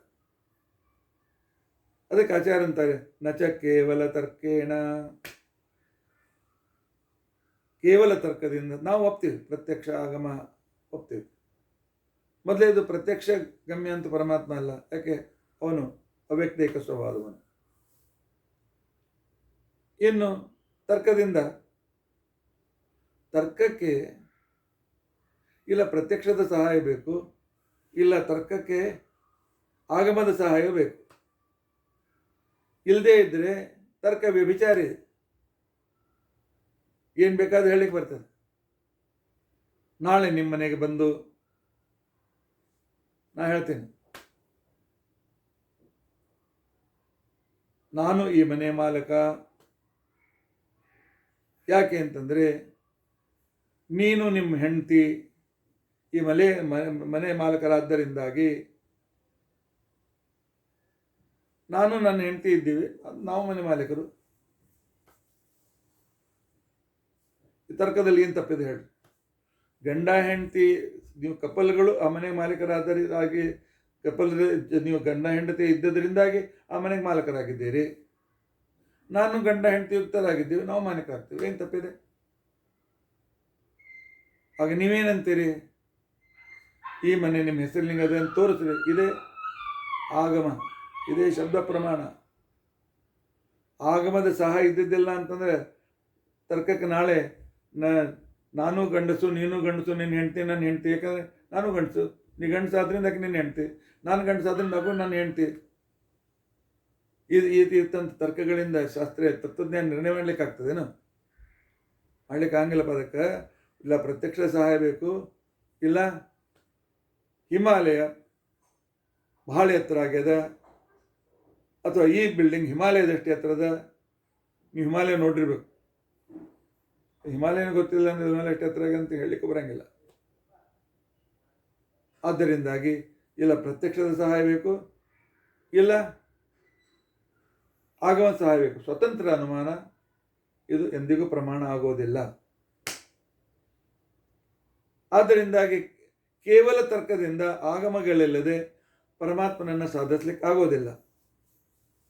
ನ ಅಕ್ಷಜೇನ ಕೇನಚಿತ, ಕೇವಲ ಪ್ರತ್ಯಕ್ಷದಿಂದಲೂ ಯಾವುದನ್ನು ಪ್ರಮಾಣ ಅಂತಕೊಂಡು ಹೇಳಿಕ್ಕಾಗೋದಿಲ್ಲ, ದೇವರನ್ನು ಸಾಧಿಸ್ಲಿಕ್ಕೆ ಆಗೋದಿಲ್ಲ. ಯಾಕೆಂದರೆ ನನಗೆ ಹೊಳಿತದ್ದನ್ನು ನೋಡಿ ಬೆಳ್ಳಿ ಅಂತಕೊಂಡು ಹೋಗ್ತೀನಿ, ಅದು ಬೆಳ್ಳಿ ಆಗಿರಂಗಿಲ್ಲ. ಅದು ನಾನು ಪ್ರತ್ಯಕ್ಷ ನನಗೆ ಧೋಕಾ ಕೊಡ್ತದೆ. ಆದ್ದರಿಂದ ಕೇವಲ ಪ್ರತ್ಯಕ್ಷದಿಂದಲೂ ಕೂಡ, ಮತ್ತು ಪ್ರತ್ಯಕ್ಷಕ್ಕೊಂದು ಲಿಮಿಟ್ ಅದ, ಲಿಮಿಟ್ನವರೆಗೆ ಪ್ರತ್ಯಕ್ಷ ಉಪಯೋಗ ಬೀಳ್ತದೆ. ಗೋಡೆ ಆ ಕಡೆ ಏನಿದೆ ಅದಕ್ಕೋಸ್ಕರ ಪ್ರತ್ಯಕ್ಷ ಉಪಯೋಗ ಬೀಳಂಗಿಲ್ಲ. ಆದ್ದರಿಂದ ಕೇವಲ ಆಗಮೈಹಿ ವಿಜ್ಞೇಯ, ಕೇವಲ ಆಗಮದಿಂದ ಪರಮಾತ್ಮ ವಿಜ್ಞೇಯನಾದ್ದರಿಂದ ಸದಾಗಮೇಕ ವಿಜ್ಞೇಯಂ ಅಂತ ಹೇಳಿವಿ. ವೇದ ಒಪ್ತಕ್ಕಂಥವ್ರು ಎಲ್ಲರೂ ಒಪ್ತಾರೆ, ಅದ್ವೈತಗಳು ಒಪ್ತಾರೆ, ವಿಶಿಷ್ಟ ಅದ್ವೈತಗಳು ಒಪ್ತಾರೆ, ಅವ್ರು ಒಪ್ತಾರೆ, ಇವ್ರು ಒಪ್ತಾರೆ. ನೀವೇನು ದೊಡ್ಡಷ್ಟಕ್ಕೆ ಬರೇ ವೇದ ಒಪ್ಪಿಲ್ಲ, ಅದರ ಜೊತೆಗೆ ಭಕ್ತಿ ಮಗ್ನೇಹಿ ಭಕ್ತೈರೇವನ ಚಾನ್ಯಥ, ಪರಮಾತ್ಮನಲ್ಲಿ ಭಕ್ತಿ ಇದ್ದರೆ ಮಾತ್ರ ಈ ವೇದ ಸದಾ, ಈ ವೇದ ನಿರ್ದೋಷಾಚೇಡ ಸದ್ಗುಣ ಕ್ಷರಾಕ್ಷರದಿಂದ ಉತ್ತಮನಾಗಿರ್ತಕ್ಕಂಥ ವ್ಯಕ್ತಿ. ಆನಂತರ ಸದಾಗಮೇಕ ವಿಜ್ಞೇಯ ಅಂತ ಪರಮಾತ್ಮನ ಬಗ್ಗೆ ನಮಗೆ ಗೊತ್ತಾಗ್ತದೆ. ಭಕ್ತಿ ಇದ್ದಿದ್ದೆಲ್ಲ ಅಂತಿಕೊಂಡಂತ ಅದರ ಕಡೆ ಲಕ್ಷ್ಯ ಕೊಡೋಂಗಿಲ್ಲ ನಾವು ಅಂತಿಕೊಂಡಂತ ವಿಚಾರವನ್ನು ಹೇಳ್ತಾರೆ. ನಚ ತರ್ಕೇನ ಅಂತಿಕೊಂಡಂತ ಹೇಳಿ ಆಚಾರ್ಯ ಹೇಳೋದ್ರಿಂದಾಗಿ ದೂಷಣಾನುಮಾನ, ಸಾಧನಾನುಮಾನ, ಯಾವುದೇ ಅನುಮಾನಗಳಿಂದ ಆಗಮದ ಸಹಾಯ ಮತ್ತು ಪ್ರತ್ಯಕ್ಷ ಸಹಾಯದ ಅನುಮಾನದಿಂದ ಯಾವುದನ್ನು ಸರಿಯಾಗಿ ಸಾಧಿಸಲಿಕ್ಕೆ ಆಗೋದಿಲ್ಲ ಅಂತ ವಿಚಾರವನ್ನು ಹೇಳಿದಂತೆ ಆಯಿತು. ಅಕ್ಷಜೇನ ಅಂತಿಕೊಂಡಂತನ್ನೋದ್ರಿಂದ ಕೇವಲ ಪ್ರತ್ಯಕ್ಷವಾದಿಗಳು ಅಂತ ಏನಿದ್ದಾರೆ ಪ್ರಕೃತಿವಾದಿಗಳು, ಅವರನ್ನು ದೂರ ಮಾಡಿದಂತೆ ಆಯಿತು. ಮುಂದೆ ನಕೇನಚಿತ್ ಅಂತ ಎಕ್ಸ್ಟ್ರಾ ಆಗಿ ಜೋಡಿಸಿದ್ರಪ್ಪ ನಿಮ್ಮ ಸ್ವಂತಾಚಾರು. ಸುಮ್ಮನೆ ಕೆಲವು ಸರ್ತಿ ವಾಕ್ಯ ಜೋಡಿಸ್ತಾರಲ್ಲ, ಶಬ್ದ ಜೋಡಿಸ್ತಾರ ಅಂತಂದರೆ ಟೀಕಾಕೃತ್ಪಾದರು ಹೇಳ್ತಾರೆ, ಅವ್ರು ಹೇಳುವ ಪ್ರತಿಯೊಂದು ಅಕ್ಷರಕ್ಕೂ ಅರ್ಥ ಇದೆ. ಯಾಕೆ ಅಂತಿಕೊಂಡಂತಂದರೆ ಪ್ರತ್ಯಕ್ಷ ಅನುಮಾನ ಆಗಮ ಇಷ್ಟೇ ಅಲ್ಲ, ಕೆಲವರು ಅನುನಯ, ನಿಗಮನ,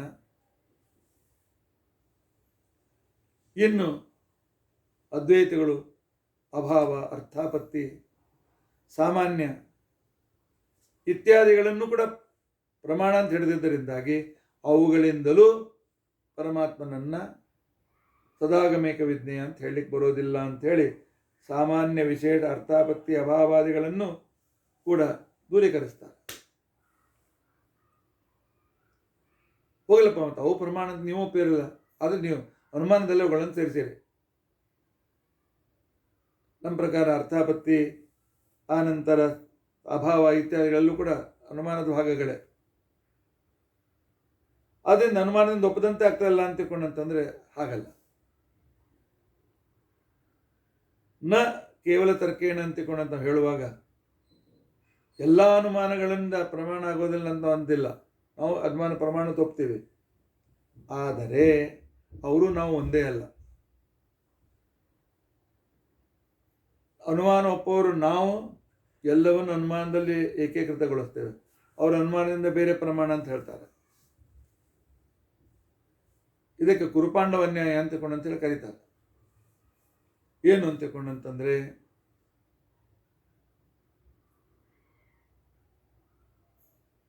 ಈಗ ಸದ್ಯಕ್ಕೆ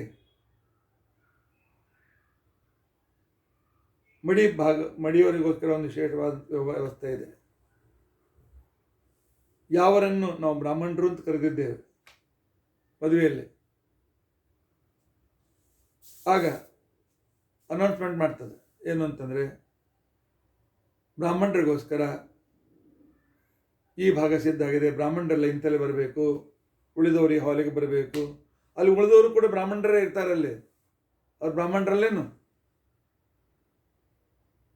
ಬ್ರಾಹ್ಮಣ ಇದು ಕಾಮನ್ ವಚನ ಆಗಿದ್ದರೂ ಕೂಡ ಮಡಿಯಲ್ಲಿ ಊಟ ಮಾಡೋದಕ್ಕೋಸ್ಕರ ಬ್ರಾಹ್ಮಣರು ಅಂತಕೊಂಡಂತೆ ಆಹ್ವಾನಿಸಲ್ಪಟ್ಟವರು, ಇವರನ್ನು ಬ್ರಾಹ್ಮಣ ಶಬ್ದದಿಂದ ಪ್ರತ್ಯೇಕವಾಗಿ ಹೇಳಲಾಗ್ತದೆ.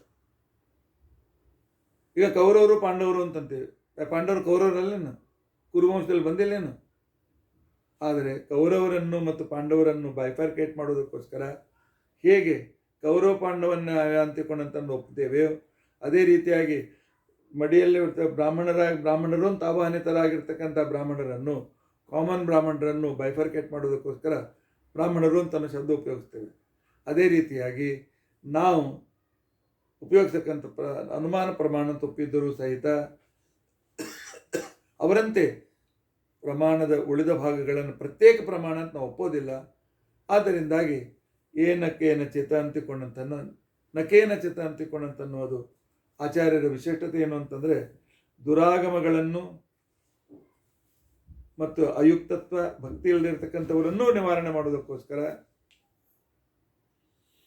ಈ ರೀತಿಯಾಗಿ ಅದನ್ನು ಹೇಳಿದ್ದೇವೆ ಅಂತಿಕೊಂಡು. ಆಯ್ತು, ನೀವೇನು ಹೇಳಿದ್ರಿ? ಸದಾಗಮೇಕ ವಿಜ್ಞೇಯಂ ಅಂತ ಹೇಳಿದ್ರಿ, ಕೇವಲ ಆಗಮ ವಿಜ್ಞೇಯ ಅಂತ ಹೇಳಿದ್ರಿ. ಈಗೇನೋ ಯುಕ್ತಿಯಿಂದೇನೋ ನಮಗೆ ಬಾಯಿ ಮುತ್ತಲಿಕ್ಕೆ ಹತ್ತೀರಿ ಮಾಧವರು. ನೀವು ಹೇಳೋದಕ್ಕೋಸ್ಕರ ಏನಾದರೂ ಪ್ರಮಾಣ ಇದೆಯಾ? ನಾವು ಒಪ್ಪಿದ ಪ್ರಮಾಣ ಹೇಳಿ. ನಾವು ಹೇಳ್ತೀವಿ, ನಾವು ಪ್ರತ್ಯಕ್ಷವೂ ಬೇಕಾಗಿಲ್ಲ, ಅನುಮಾನ ಬೇಕಾಗಿಲ್ಲ, ಪ್ರಮಾಣ ಹೇಳ್ತೀವಿ. ಟೀಕಾಕೃತ ಹೇಳ್ತಾರವ ಆಚಾರ್ಯ ಹೇಳ್ತಾರೆ, ಪ್ರಮಾಣ ನಾನು ಹೇಳಿದ್ದಕ್ಕೆ ಪ್ರಮಾಣ ತೋರಿಸ್ತೀನಿ, ನಾನು ಪ್ರಮಾಣ ಇಲ್ಲದೆ ಮಾತಾಡೋಂಗಿಲ್ಲ. ಬ್ರಹ್ಮದೇವರಾಗಲಿ ವಾಯುದೇವರಾಗಲಿ ಎಂದು ಸುಳ್ಳು ಮಾತಾಡೋದಿಲ್ಲ. ಇದೊಂದು ಅವರಲ್ಲಿ ಇರ್ತಕ್ಕಂಥ ವೈಶಿಷ್ಟ್ಯ. ಆ ಪ್ರಮಾಣ ಬೇಕಾ ನಿಮಗೆ? ಹೇಳ್ತೀನಿ ಕೇಳಿ. ನಾವೇದವಿನ್ ಮನುತೆ ತಂ ಬೃಹಂತಂ ಸರ್ವಾನುಭುಂ ಆತ್ಮಾನಂ ಸಾಂಪರಾಯೇ. ತೈತ್ರಿಯ ಶ್ರುತಿಯಲ್ಲಿರ್ತಕ್ಕಂಥ ಮಂತ್ರ. ಅದೇನು ಹೇಳಿದ್ದಾರೆ? ನ ಅವೇದವಿತ ಸದಾಗಮಗಳನ್ನು ಸರಿಯಾಗಿ ತಿಳಿದುಕೊಳ್ಳದೇ ಇರತಕ್ಕಂಥ ವ್ಯಕ್ತಿ ನ ಮನುತೆ, ಪರಮಾತ್ಮನ ತಿಳಿದುಕೊಳ್ಳಕ್ಕೆ ಸಮರ್ಥನಾಗೋದಿಲ್ಲ. ಆ ಪರಮಾತ್ಮ ಹೇಗಿದ್ದಾನೆ ಅಂತ ತಿಳ್ಕೊಂಡಂತಂದ್ರೆ, ತಂ ಬೃಹಂತಂ ಸರ್ವಾನುಭುಂ, ಸರ್ವತ್ರ ವ್ಯಾಪ್ತನಾದ, ಎಲ್ಲರಲ್ಲಿಯೂ ಅಂತರ್ಯಾಮಿಯಾಗಿರುವ, ಆತ್ಮಾನಂ ನವೇನುತ್ತೆ, ಪರಮಾತ್ಮನ ತಿಳಿದುಕೊಳ್ಳಿಕ್ಕೆ ಆಗೋದಿಲ್ಲ ಅಂತ ತಿಳ್ಕೊಂಡಂತ ಹೇಳಿದ. ಅಲ್ರಿ, ದೇವರಲ್ಲಿ ಭಕ್ತಿ ಬರಬೇಕಾಗಿತ್ತು ಅಂತ ಕಂಡ್ರೆ ವೇದ ಯಾಕೆ ಬೇಕ್ರಿ? ಎಷ್ಟು ಮಂದಿ ನಾವು ವೇದ ಓದಿಲ್ಲ? ನೀವು ಕೇಳ್ತಕ್ಕಂಥ ನಿಮ್ಮ ಶ್ರೋತೃಗಳಲ್ಲಿ ವೇದ ಓದೋ ಒಂದು ಸ್ವಲ್ಪ 5% ಇದ್ರೂ ಇರ್ಬೋದು. ವೇದ ಓದಿದ್ದು ನಮಗೂ ದೇವರಲ್ಲಿ ವಿಶ್ವಾಸದಲ್ಲ, ವೇದ ಯಾಕೆ ಬೇಕು? ದೇವರ ವಿಷಯದಲ್ಲಿ ಜ್ಞಾನ ಬರಬೇಕಾಗಿದ್ದರೆ ವೇದವೇ ಯಾಕೆ ಬೇಕು ಅಂತ ತಿಳ್ಕೊಂಡಂತೇಳಿ, ನಾವೇದವಿನ್ ಮನುತೆ ತಂ ಬೃಹಂತಂ ಸರ್ವಾನುಭೂಮ ಆತ್ಮಾನಂ, ಸರ್ವತ್ರ ವ್ಯಾಪ್ತನಾದ, ನಮ್ಮಲ್ಲಿಯೂ ಅಂತರ್ಯಾಮಿಯಾದ ಆ ಸರ್ವತ್ರ ಪರಮಾತ್ಮನನ್ನ ವೇದ ತಿಳಿಯದೇ ಇದ್ದವರು ತಿಳಿದುಕೊಳ್ಳಿಕ್ಕಾಗೋದಿಲ್ಲ ಅಂತ ವೇದ ಮಂತ್ರ ಹೇಳ್ತದಲ್ಲ, ಇದು ಎಷ್ಟು ಸತ್ಯ. ವೇದ ಓದದೇ ಇದ್ದು ನಮಗೆ ದೇವರಲ್ಲಿ ವಿಶ್ವಾಸ ಇದೆ, ಈ ವೇದ ಮಾತನ್ನು ಹೇಗೆ ನಂಬಬೇಕು ಅಂತ ನೀವು ಪ್ರಶ್ನೆ ಮಾಡ್ತೀರಲ್ಲ, ನಮ್ಮ ಮಾತು ಪೂರಾ ಕೇಳ್ಬೇಕು. ದೇವರ ಬಗ್ಗೆ ಇರುವ ನಿಮ್ಮ ಜ್ಞಾನ ಇದು ಅಂತಃಕರಣ ಶುದ್ಧಿಗೆ, ದೇವರಿಗೆ ಶರಣ ಹೋಗ್ಲಿಕ್ಕೆ ಸಾಕು, ಸಾಂಸಾರಿಕ ಕೆಲವು ಬಿಕ್ಕಟ್ಟುಗಳನ್ನು ದೂರ ಮಾಡ್ಕೊಳ್ಳಿಕ್ಕೆ ಸಾಕು.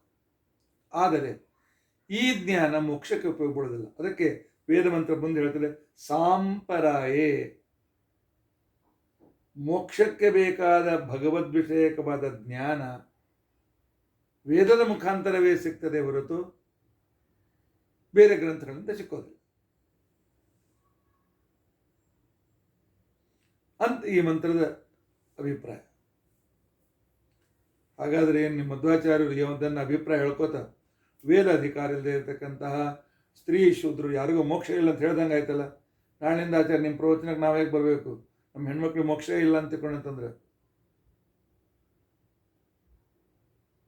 ಅದು ಆಚಾರ್ಯರ ಅಭಿಪ್ರಾಯ ಹಾಗಿಲ್ಲ. ಆಚಾರ್ಯ ಇದಕ್ಕಿಂತ ಮೊದಲು ಹೇಳಿದ್ರಲ್ಲ, ಏಚೆ ಅನುಯಾಯಿನಸ್ತೇಷಾಂ, ವೇದವನ್ನು ಅನುಸರಿಸಿರ್ತಕ್ಕಂಥ ಗ್ರಂಥಗಳು ಮಹಾಭಾರತಾದಿ ಭಾಗವತಾದಿ ಗ್ರಂಥಗಳು ಅವು ನಿಮ್ಮ ಮೋಕ್ಷದಾಯಕವೇ ಆಗಬೇಕು. ಆದ್ದರಿಂದಾಗಿ ವೇದ ಓದದೇ ಇದ್ದಂಥವರಿಗೆ ಮೋಕ್ಷ ಇಲ್ಲ ಅಂತಿಕೊಂಡು ಅಂತೇಳಿ ಅನಧಿಕಾರಿಗಳ ಬಗ್ಗೆ ಹೇಳಿದ್ರು. ಆದರೆ ಬ್ರಾಹ್ಮಣರಿಗೆ ಮಾತ್ರ ವೇದ ಓದಲೇಬೇಕು. ನಮ್ಮಲ್ಲಿ ಬಹಳ ಕಲ್ಪನೆ ಇದೆ. ಭಗವಂತನ ವಿಷಯದಲ್ಲಿ ಸರಿಯಾದ ಜ್ಞಾನವನ್ನು ಹರಿಕಥಾಮೃತಸಾರಾದಿ ಮೊದಲಾದ ಗ್ರಂಥಗಳು ನಮಗೆ ಕೊಡ್ತವೆ. ಆ ನಂತರ ವಿಷ್ಣು ಸರ್ವೋತ್ತಮತ್ವ ಜ್ಞಾನ ಕೊಡ್ತದೆ, ಜೀವ ಸರ್ವೋತ್ತಮ ಜ್ಞಾನ ಕೊಡ್ತದೆ, ಧ್ಯಾನ ಉಪಾಸನೆ ಎಲ್ಲ ಸೂಕ್ಷ್ಮವಾದ ವಿಚಾರವನ್ನು ಹೇಳ್ತದೆ. ಮೋಕ್ಷಕ್ಕೆ ಆ ಜ್ಞಾನ ಸಾಕು. ಆದರೆ ವೇದಾಧಿಕಾರವುಳ್ಳ ಬ್ರಾಹ್ಮಣ ಎಲ್ಲಿಯವರೆಗೂ ವೇದಾರ್ಥವನ್ನು ತಿಳಿಸುವ ಬ್ರಹ್ಮಸೂತ್ರಾದಿಗಳನ್ನು ಓದೋದಿಲ್ಲ, ಅವನು ಮೋಕ್ಷ ಇಲ್ಲ. ಇದನ್ನು ತಿಳ್ಕೊಳ್ಳಿಕ್ಕೆ ಬೇಕು. ಯಾಕೆ ಭಾರತ ದಾಸ ಸಾಹಿತ್ಯಾದಿಗಳು ವೇದ ಅನಧಿಕಾರಿಗಳಿಗೋಸ್ಕರ ಇರ್ತಕ್ಕಂಥವುಗಳಿವೆ, ಅವುಗಳಿಂದ ಅವರಿಗೆ ಮೋಕ್ಷ. ವೇದಾಧಿಕಾರಿ ಇರ್ತಕ್ಕಂಥವನಿಗೆ ನಾವೇದವಿನ್ಮುನತೆ ತಂ ಬೃಹಂತಂ ಸರ್ವಾನುಭವಾತ್ಮಾನಂ ಸಾಂಪರಾಯೇ, ಇದು ನಿಶ್ಚಿತವಾಗಿಟ್ಟೊಳಬೇಕು. ಉಪನೀತನಾಗಿರ್ತಕ್ಕಂತಹ ಪ್ರತಿಯೊಬ್ಬ ವ್ಯಕ್ತಿ ವೇದಾಧ್ಯಯನ ಮಾಡಲೇಬೇಕು. ಆ ವೇದಗಳ ಅರ್ಥಗಳನ್ನು ತಿಳಿಸ್ತಕ್ಕಂಥ ಬ್ರಹ್ಮಸೂತ್ರಾದಿಗಳನ್ನು ಓದಲೇಬೇಕು, ಬೇರೆ ದಾರಿ ಇಲ್ಲ. ಹೌದಪ್ಪ, ತರ್ಕದಿಂದ ಜ್ಞಾನ ಪರಮಾತ್ಮ ತಿಳ್ಕೊಳ್ಳಾಗೋದು ಅಂತೇಳಿ ಹೇಳಿದ್ರಿ, ಅದಕ್ಕೂ ಪ್ರಮಾಣ ಇರುತ್ತೆ. ಸುಮ್ಮನೆ ಏನು ಹೇಳ್ತೀವಿ? ನೈಷಾ ತರ್ಕೇಣ ಮತಿರಾಪನೇಯ ಪ್ರೋಕ್ತ ಅನ್ನೇನೇವ ಸುಜ್ಞಾನಾಯ ಪ್ರೇಷ್ಠ. ತನ್ನ ಮನೆಗೆ ಬಂದ ನಚಿಕೇತನನ್ನು ಕುರಿತು ಯಮದೇವರು ಉಪದೇಶ ಮಾಡ್ತಾರೆ. ಅವನು ಉಳಿದು ಯಾವ ಆಸೆಗೆ ಒಳಗಾಗದೆ ತತ್ವಜ್ಞಾನ ಬೇಕು ಅಂತೇಳಿ ಕೇಳಿದಾಗ ಹೇಳ್ತಾರೆ, ನೋಡಪ್ಪ, ಕೇವಲ ತರ್ಕದಿಂದ, ಯುಕ್ತಿಯಿಂದ, ಲಾಜಿಕ್ನಿಂದ ದೇವರು ಇದ್ದಾನೆ, ದೇವರು ಮೋಕ್ಷ ಕೊಡ್ತಾನೆ ಅಂತೂ ಹೇಳಿಕ್ಕೆ ಬರೋದಿಲ್ಲ. ದೇವರು ಇಲ್ಲ, ಮೋಕ್ಷವೂ ಇಲ್ಲ ಅಂತೂ ಹೇಳಿಕ. ದೇವರ ಬಗ್ಗೆ ಅಸ್ತಿತ್ವದ ಬಗ್ಗೆಯೂ ಹೇಳಲಿಕ್ಕೆ ಆಗೋದಿಲ್ಲ, ದೇವರ ಅಸ್ತಿತ್ವ ನಿರಾಕರಿಸಲಿಕ್ಕೂ ಆಗೋದಿಲ್ಲ. ಆ ಅಂತನ್ನೋ ಉಪಸರ್ಗ ಆನೇಯ ಅಪನೇಯ. ಕೇವಲ ತರ್ಕದಿಂದ ಮತಿ ಭಗವದ್ವಿಷಯಕ ಮತಿ ನ ಅನೇಯ ನ ಅಪನೇಯ. ಆದ್ದರಿಂದಾಗಿ ಅನ್ನೇನೇವ ಪ್ರೋಕ್ತ ಸುಜ್ಞಾನಾಯ ಪ್ರೇಷ್ಠ. ಮತ್ತು ನಿಮ್ಮ ಮಧ್ವಾಚಾರ ಅನುವ್ಯಾಖ್ಯೆ ಅನ್ನೋದು ಕೇವಲ ಯುಕ್ತಿಯಿಂದ ಯುಕ್ತಿ ಆಗಿಲ್ಲೇನು? ಟೀಕಾಗ್ರಾಯರ ಗ್ರಂಥಗಳು ಯುಕ್ತಿಯಿಂದ ಯುಕ್ತ ಆಗಿಲ್ಲೇನು? ಯುಕ್ತಿ ಮಲ್ಲಿಕ ವಾದರಾಜರು ಬರೆದಿಲ್ಲೇನು? ಯುಕ್ತಿ ಬೇಡ ಅಂತಂತೀರಿ ಅಂತಕೊಂಡಂತಂದ್ರೆ, ಯುಕ್ತಿಯಿಂದ ಜ್ಞಾನ ಆಗದಿದ್ರೆ ನೀವ್ಯಾಕೆ ಯುಕ್ತಿ ಉಪಯೋಗಿಸ್ತೀರಿ ಅಂತನೂ ಪ್ರಶ್ನೆ ಬರ್ತದೆ. ಈ ಪ್ರಶ್ನೆ ಇಟ್ಟುಕೊಳ್ಬೇಕು. ಅದಕ್ಕೆ ಉತ್ತರ ಏನು ಅಂತಕೊಂಡಂತಂದ್ರೆ, ಅನ್ನೇನೇವ ಪ್ರೋಕ್ತ.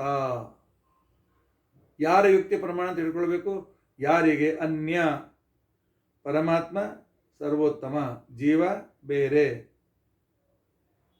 ಜೀವ ಬ್ರಹ್ಮರ ಭೇದ ಯಾವನು ಚೆನ್ನಾಗಿ ಅರ್ಥ ಮಾಡಿಕೊಂಡಿದ್ದಾನೆ, ಪರಮಾತ್ಮನನ್ನು ಸರ್ವೋತ್ತಮ ಅಂತ ತಿಳ್ಕೊಂಡಿದ್ದಾನೆ, ವಾಯುದೇವರನ್ನು ಜೀವೋತ್ತಮ ಅಂತ ತಿಳಿದುಕೊಂಡಿದ್ದಾನೆ, ಅಂಥ ವ್ಯಕ್ತಿ ವೇದಾನುಸಾರಿಯಾದ ಯುಕ್ತಿಗಳನ್ನು ಹೇಳೋದ್ರಿಂದಾಗಿ ಅವನ ಯುಕ್ತಿಗಳಿಂದ ಮೋಕ್ಷಕ್ಕೆ ಬೇಕಾದ ಭಗವದ್ವಿಷಯಕ ಜ್ಞಾನ ತಪ್ಪದೇ ಬರ್ತದೆ. ಈ ತಿಳುವಳಿಕೆ ಇಲ್ಲದೇ ಇದ್ದದ್ದು ನಾನೇ ದೇವರು ಅಂತಿಕೊಂಡಂತಕ್ಕಂಥ ವ್ಯಕ್ತಿ ಹೇಳಿದ ಯುಕ್ತಿಗಳಿಂದ ಮೋಕ್ಷ ಸಿಕ್ಕೋದಿಲ್ಲ, ಪರಮಾತ್ಮ ಜ್ಞಾನವೂ ಆಗೋದಿಲ್ಲ, ಮೋಕ್ಷವೂ ಸಿಕ್ಕೋದಿಲ್ಲ. ಆದ್ದರಿಂದಾಗಿ ಅನ್ನೇನೇವ ಪ್ರೋಕ್ತ ಸುಜ್ಞಾನಾಯ. ಅದಕ್ಕೋಸ್ಕರ ಆಚಾರ್ಯ ಹೇಳ್ತಾರೆ, ಅನ್ನೇನೇವ ಅಂತಿಕೊಂಡಂತಂದ್ರೆ ಏನು? ಇದಕ್ಕೆ ತಪ್ಪದೇ ನೀವು ತಿಳ್ಕೊಳ್ಬೇಕು ಅಂತಿಕೊಂಡಂತಂದ್ರೆ ಭೇದ ಜ್ಞಾನಿನ ಅಂತ ತಿಳ್ಕೊಂಡಂತ ಹೇಳ್ತಾರೆ. ಅದನ್ನು ಇಲ್ಲಿ ತಿಳಿಸಿಕೊಟ್ಟಿದ್ದಾರೆ, ಪ್ರತ್ಯೇಕವಾಗಿ ತಿಳಿಸಿಕೊಟ್ಟಿದ್ದಾರೆ.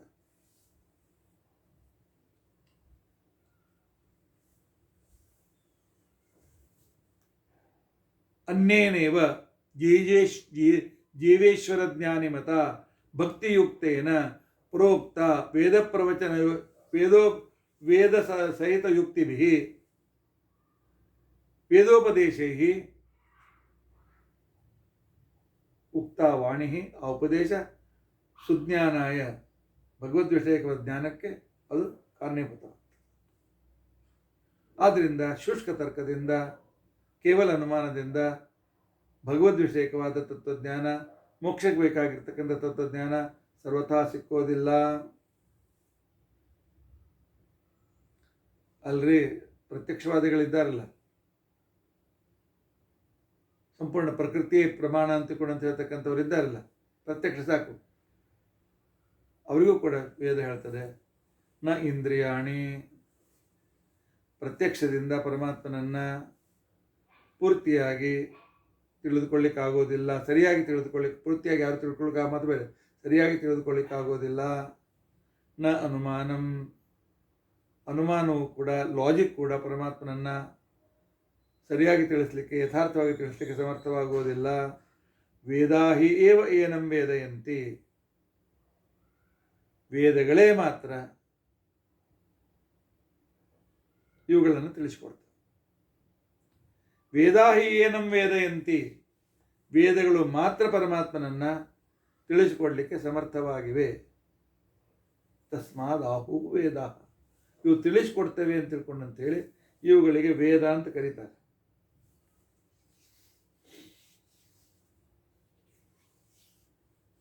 ಯಾಕೋ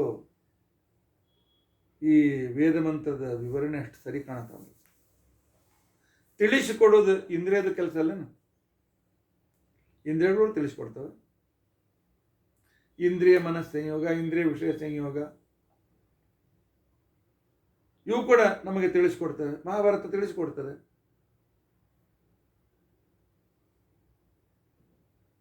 ಬೇರೆ ಪುರಾಣಗಳು ನಮ್ಗೆ ತಿಳಿಸ್ಲಿಕ್ಕೆ ಎಲ್ಲ ತಿಳಿಸೋದಕ್ಕೋಸ್ಕರ ಹೊರಟಿವೆ ಅಲ್ಲ. ಆದ್ದರಿಂದಾಗಿ ತಿಳಿಸೋದರಿಂದ ವೇದನ ಕಾರಣತ್ವೇನ ಪರಮಾತ್ಮನಂ ವೇದಯಂತಿ ಇತಿ ವೇದಾಃ ಅಂತೇನು ಪರಿಭಾಷೆ ಮಾಡಿದ್ರಿ, ಇದು ಯಾಕೋ ನಂಗೆ ಸರಿ ಕಾಣಿಸೋದಿಲ್ಲ ಅಂತಂದಾಗ ಅದಕ್ಕೆ ಆಚಾರ್ಯ ಹೇಳ್ತಾರೆ, ಟೀಕಾಕೃತ್ಪಾದರು ಹೇಳ್ತಾರೆ, ಇಲ್ಲಿ ಅಸಾಧಾರಣ್ಯೇನ ವ್ಯಪದೇಶ ಭವಂತಿ ಅಂತ ತಿಳ್ಕೊಂಡಂತೇಳಿ ಒಂದು ನ್ಯಾಯ ಇದೆ. ಎಲ್ಲಿ ಎರಡರ ಕಾರ್ಯ ಸಮಾನ ಇರ್ತದೆ, ಅದರಲ್ಲಿ ವಿಶೇಷವಾಗಿರ್ತಕ್ಕಂಥ ಅಸಾಧಾರಣವಾದ ಕಾರಣ ಏನಿರ್ತದೆ ಅದರಿಂದ ಕಾರ್ಯವಾಗ್ತದೆ.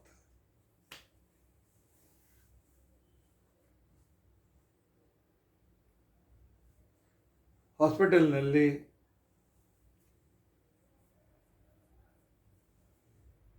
ಡಾಕ್ಟರು ಔಷಧಿ ಕೊಡ್ತಾರೆ, ಹಾಸ್ಪಿಟಲ್ನಲ್ಲಿ ಕಂಪೌಂಡರ್ನು ಔಷಧಿ ಕೊಡ್ತಾರೆ. ಔಷಧಿ ಕೊಡುವುದು ಅನ್ನುವ ಕ್ರಿಯೆ ಇಬ್ಬರಲ್ಲಿಯೂ ಸಮಾನ. ಬರೆದು ಕೊಡ್ತಾರೆ, ಕಂಪೌಂಡರ್ ಕೊಡ್ತಾನೆ, ಅಥವಾ ಕೆಲವು ಸರ್ತಿ ತಮ್ಮ ಡ್ರಾವರ್ನಾಗಿರೋ ಔಷಧಿ ತೆಗೆದು ಕೊಡ್ತಾರೆ. ಔಷಧಿ ಕೊಡುವುದು ಇವರೊಬ್ಬರಲ್ಲಿ ಇದ್ದರೂ ಕೂಡ ಕಂಪೌಂಡರ್ ಸ್ವತಂತ್ರವಾಗಿ ತನ್ನ ಮನಸ್ಸಿನಿಂದ ಕೊಡ್ತಕ್ಕಂಥ ಔಷಧಿಯಿಂದ ರೋಗ ನಿವೃತ್ತಿ ಆಗೋದಿಲ್ಲ. ಔಷಧಿ ದಾತೃತ್ವ ಸಮಾನವಿದ್ದರೂ ಕೂಡ ಅಸಾಧಾರಣ ವ್ಯಪದೇಶ ಅಂತ ತಿಳ್ಕೊಂಡಂತೇನಿದೆ ಅದು ಡಾಕ್ಟರ್ನಲ್ಲೇ ಇದೆ. ಆದ್ದರಿಂದಾಗಿ ತಿಳಿಸಿಕೊಡುವುದು ವೇದನ ಕ್ರಿಯಾ ಅಂತ ತಿಳ್ಕೊಂಡಂತೇನಿದೆ ಇದು ಇಂದ್ರಿಯಗಳಲ್ಲಿಯೂ ಅನುಮಾನಗಳಲ್ಲಿಯೂ ಕೂಡ ಮತ್ತು ವೇದಗಳಲ್ಲಿಯೂ ಸಮಾನವಾಗಿದ್ದರೂ ಕೂಡ ವೇದಗಳು ವಿಶಿಷ್ಟ ವಸ್ತುವನ್ನು ತಿಳಿಸುವುದರಿಂದಾಗಿ ಇಲ್ಲಿ ವೇದನ ತಿಳಿಸುವಿಕೆ ಅನ್ನೋದಕ್ಕೆ ವಿಶಿಷ್ಟ ವಸ್ತು ವೇದನ ಅಂತ ಅರ್ಥ ಇಟ್ಟುಕೊಂಡು ಅದು ವೇದ ಮಾತ್ರ ಮಾಡಿಕೊಡ್ತದೆ. ಆದ್ದರಿಂದ ಅದಕ್ಕೆ ವೇದ ಅಂತ ಹೆಸರು ಬಂತು.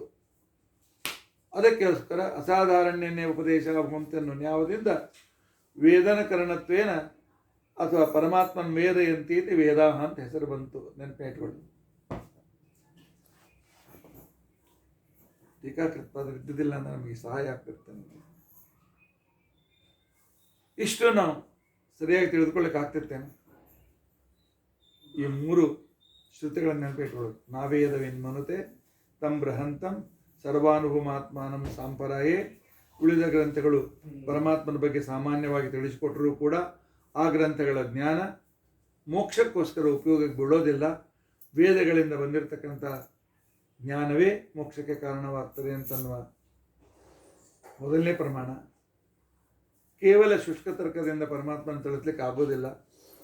ವೇದವನ್ನು ಚೆನ್ನಾಗಿ ಅರ್ಥ ಮಾಡಿಕೊಂಡು ವೇದಾನುಕೂಲವಾಗಿರ್ತಕ್ಕಂಥ ವೇದದಲ್ಲಿ ಹೇಳಿದ ವಿಷ್ಣು ಜೀವಬ್ರಹ್ಮರ ವೇದವನ್ನು ಅರ್ಥದಲ್ಲಿಟ್ಟುಕೊಂಡು ಆ ಪರಮಾತ್ಮನನ್ನು ತಿಳಿಸಬೇಕು ಅಂತ ಹೊರಟಿರ್ತಕ್ಕಂಥವರ ಉಪದೇಶವೇ ನಮಗೆ ಜ್ಞಾನದಾಯಕವಾಗ್ತದೆ. ನಾನೇ ದೇವರು ಅಂತ ಇರ್ತಕ್ಕಂಥವನಿಂದ ದೇವರ ಜ್ಞಾನ ಆಗ್ತದೇನು? ಆಗೋದಿಲ್ಲ. ಇಂದ್ರಿಯಗಳು, ಅನುಮಾನಗಳು ದೇವರನ್ನು ತಿಳಿಸಿಕೊಡ್ಲಿಕ್ಕೆ ಸ್ವಲ್ಪ ಸಹಾಯ ಮಾಡಿದರೂ ಕೂಡ ವಿಶಿಷ್ಟವಾದ ರೀತಿಯಲ್ಲಿ ಪರಮಾತ್ಮನನ್ನು ತಿಳಿಸ್ಲಿಕ್ಕೆ ಸಮರ್ಥವಾಗದೇ ಇದ್ದದರಿಂದಾಗಿ, ತಿಳಿಸಿಕೊಡುವುದರಿಂದಾಗಿ ವೇದನ ಕರ್ಮಣ ವೇದಾಹ ಅಂತಿಕೊಂಡಂತನ್ನುವ ಪರಿಭಾಷೆ ವೇದಗಳಿಗೆ ಮಾತ್ರ ಕೂಡುತ್ತದೆ ಅಂತನ್ನುವ ವಿಚಾರವನ್ನು ಈ ಪ್ರಮಾಣಗಳಿಂದ ನಾವು ತಿಳಿದುಕೊಳ್ಬೇಕು ಅಂತ ಹೇಳಲಿದ್ದಾರೆ.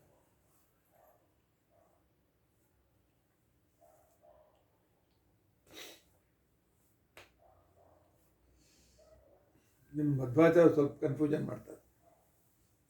ವೇದಕ್ಕೆ ಎಷ್ಟು ಇಂಪಾರ್ಟೆಂಟ್ ಕೊಡೋರು, ವೇದ ಪ್ರಮಾಣ ಅಂತ ಅನ್ನೋದಕ್ಕೋಸ್ಕರ ಮೊದಲು ಪುರಾಣವನ್ನು ವಚನ ಕೊಟ್ಟರಲ್ಲ ಅವರು.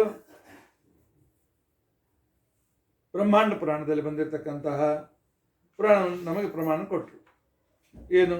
ನಚ ಕೇವಲ ತರ್ಕೇಣ ನಾಕ್ಷದೇನ ನ ಕೇನಚಿತ ಕೇವಲಾಗಮ ವಿಜ್ಞೇಯೋ ಭಕ್ತೈರೇವ ನಚಾನ್ಯತಃ. ಇದು ಬ್ರಹ್ಮಾಂಡ ಪುರಾಣದಲ್ಲಿ ಬಂದಿರತಕ್ಕಂಥ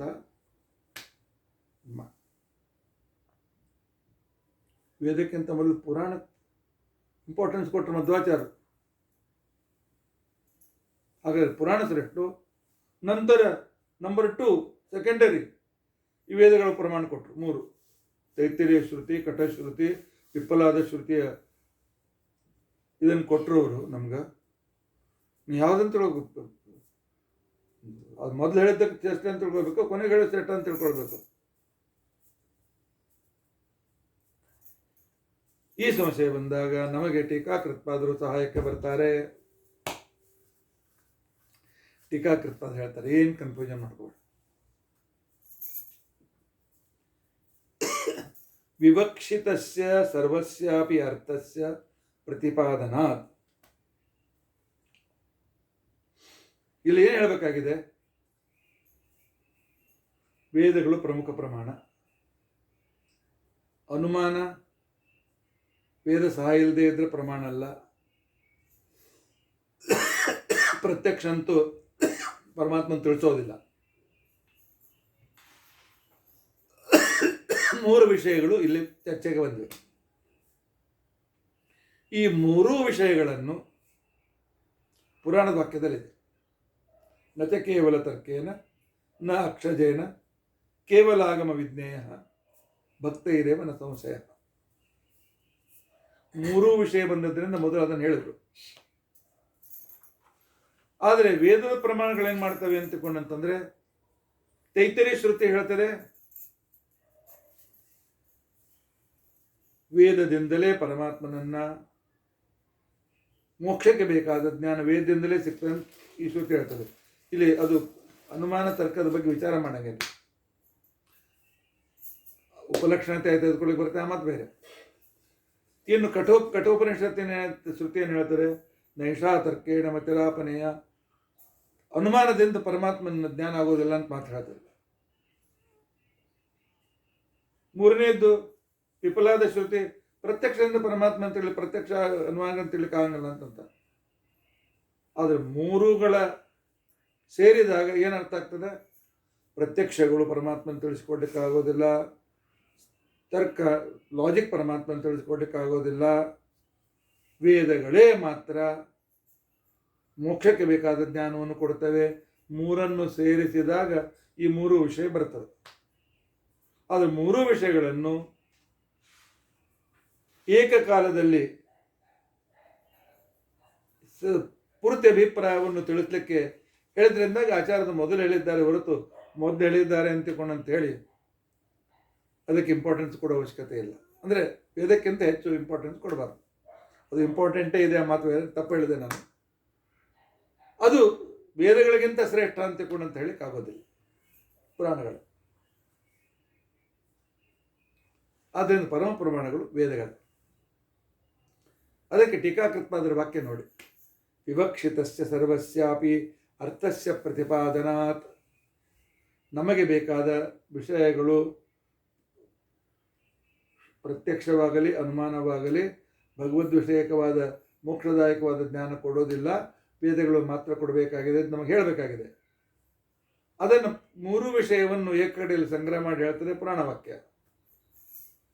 ಆದ್ದರಿಂದ ಪುರಾಣ ವಾಕ್ಯಂ ಆದೌ ಪಠಿತಂ ಶ್ರುತಯಸ್ತು ಏಕದೇಶ ಪ್ರತಿಪಾದನಾತ್. ಶ್ರುತಿಗಳು ತೈತರಿಯ ಶ್ರುತಿ ವೇದವೇ ಮೋಕ್ಷ ಜ್ಞಾನದಾಯಕ. ಕಠಶ್ರುತಿ ತರ್ಕದಿಂದ ಪರಮಾತ್ಮನನ್ನು ತಿಳಿಸ್ಲಿಕ್ಕೂ ಆಗೋದಿಲ್ಲ, ಪರಮಾತ್ಮ ಅಲ್ಲಗಳಿಕ್ಕೂ ಆಗೋದಿಲ್ಲ, ಅನುಮಾನದ ಬಗ್ಗೆ ಮಾತಾಡ್ತದೆ. ವಿಫಲಾದ ಶ್ರುತಿ ತಿಳಿಸಿಕೊಡುವ ಇಂದ್ರಿಯಗಳೇ, ಆದರೆ ಪರಮಾತ್ಮನ ವಿಶಿಷ್ಟವಾದ ರೀತಿಯಲ್ಲಿ ತಿಳಿಸ್ಕೊಡ್ಲಿಕ್ಕೆ ಸಮರ್ಥವಾಗಿಲ್ಲ. ಈ ಮೂರು ಸೇರಿಸಿದಾಗ ಪುರಾಣ ವಾಕ್ಯದ ಅರ್ಥ ಬರ್ತದೆ. ಅದನ್ನು ನಿಮ್ಗೆ ಮೊದಲು ಕಾನ್ಸೆಪ್ಟ್ ಕ್ಲಿಯರ್ ಆಗಲಿ ಅಂತ ತಿಳ್ಕೊಂಡಂತೇಳಿ ಪುರಾಣ ವಾಕ್ಯವನ್ನು ಕೊಟ್ಟಿದ್ದಾರೆ ಹೊರತು ಮೊದಲು ಕೊಟ್ಟಿದ್ದಾರೆ ಅಂತ ತಿಳ್ಕೊಂಡಂತ ಕ್ಷಣಕ್ಕೇನೆ ಪುರಾಣಕ್ಕಿಂತಲೂ ವೇದಗಳು ಹೆಚ್ಚಿನ ಪ್ರಮಾಣ ಅಂತ ತಿಳ್ಕೊಂಡಂತ ಅಭಿಪ್ರಾಯ ಶ್ರೀಮದಾಚಾರ್ಯದ ಇಲ್ಲ.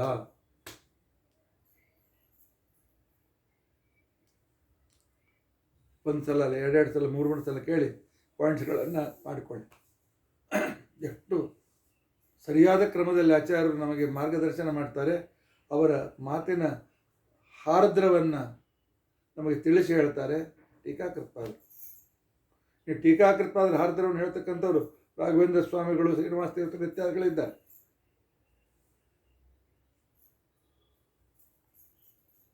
ಅದನ್ನು ಪ್ರತ್ಯೇಕ ಕ್ರಮವಾಗಿ ನಾವು ತಿಳಿದುಕೊಳ್ಳಿ ಪ್ರಯತ್ನಿಸೋಣ.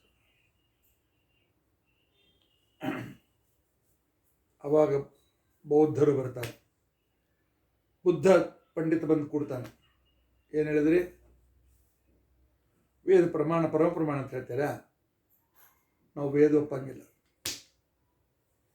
ವೇದಗಳನ್ನು ನಚಯೇತೆ ಯಥಾಂ ವಚನಾನಾಮೇವ, ಇದೇ ನಮ್ಮ ವಚನ ಅಪ್ರಮಾಣ್ಯ. ವೇದಗಳು ಪ್ರಮಾಣ ಅಂತ ಹೇಳಿದವರು ನಿಮಗೆ ಅವನು ಕೇಳ್ತು, ಯಾಕಪ್ಪ ವೇದ ಪ್ರಮಾಣ ಅಂತ ಯಾಕನ್ನಂಗಿಲ್ಲ ನೀನು?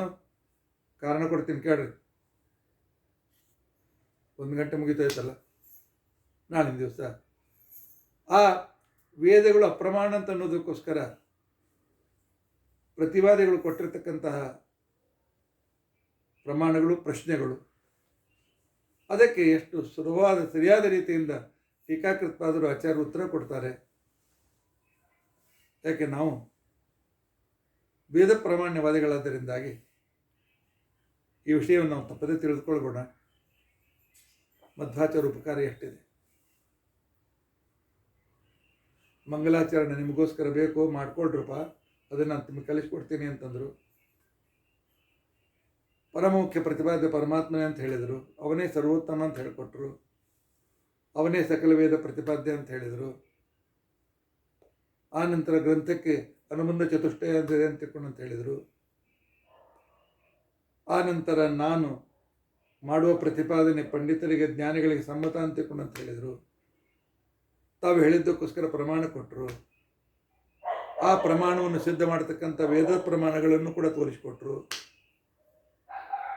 ಹೀಗಾಗಿ ನಮ್ಮ ಮನಸ್ಸಿನಲ್ಲಿ ವೇದ ಮೋಕ್ಷ ಬೇಕಾಗಿದ್ದರೆ ವೇದಾಧ್ಯಯನ, ವೇದಾನುಸಾರಿಯಾದ ಗ್ರಂಥಗಳ ಅಧ್ಯಯನ, ಮನನ, ನಿಧಿಧ್ಯಾಸನ ಅನಿವಾರ್ಯ. ಇಷ್ಟನ್ನು ಪಕ್ಕ ಮಾಡಿಕೊಂಡಿದ್ದೆ 2 ದಿನಗಳ ಈ ವಿಚಾರಣೆಯಿಂದ. ಈಗ ಬೌದ್ಧ ಬೌದ್ಧ ಪ್ರಮಾಣ ಅಲ್ಲ ಅಂತಂತಾನೆ. ಕೇಳೋಣ ಯಾಕೆ ಪ್ರಮಾಣ ಅಲ್ಲಪ್ಪ ಅಂತ.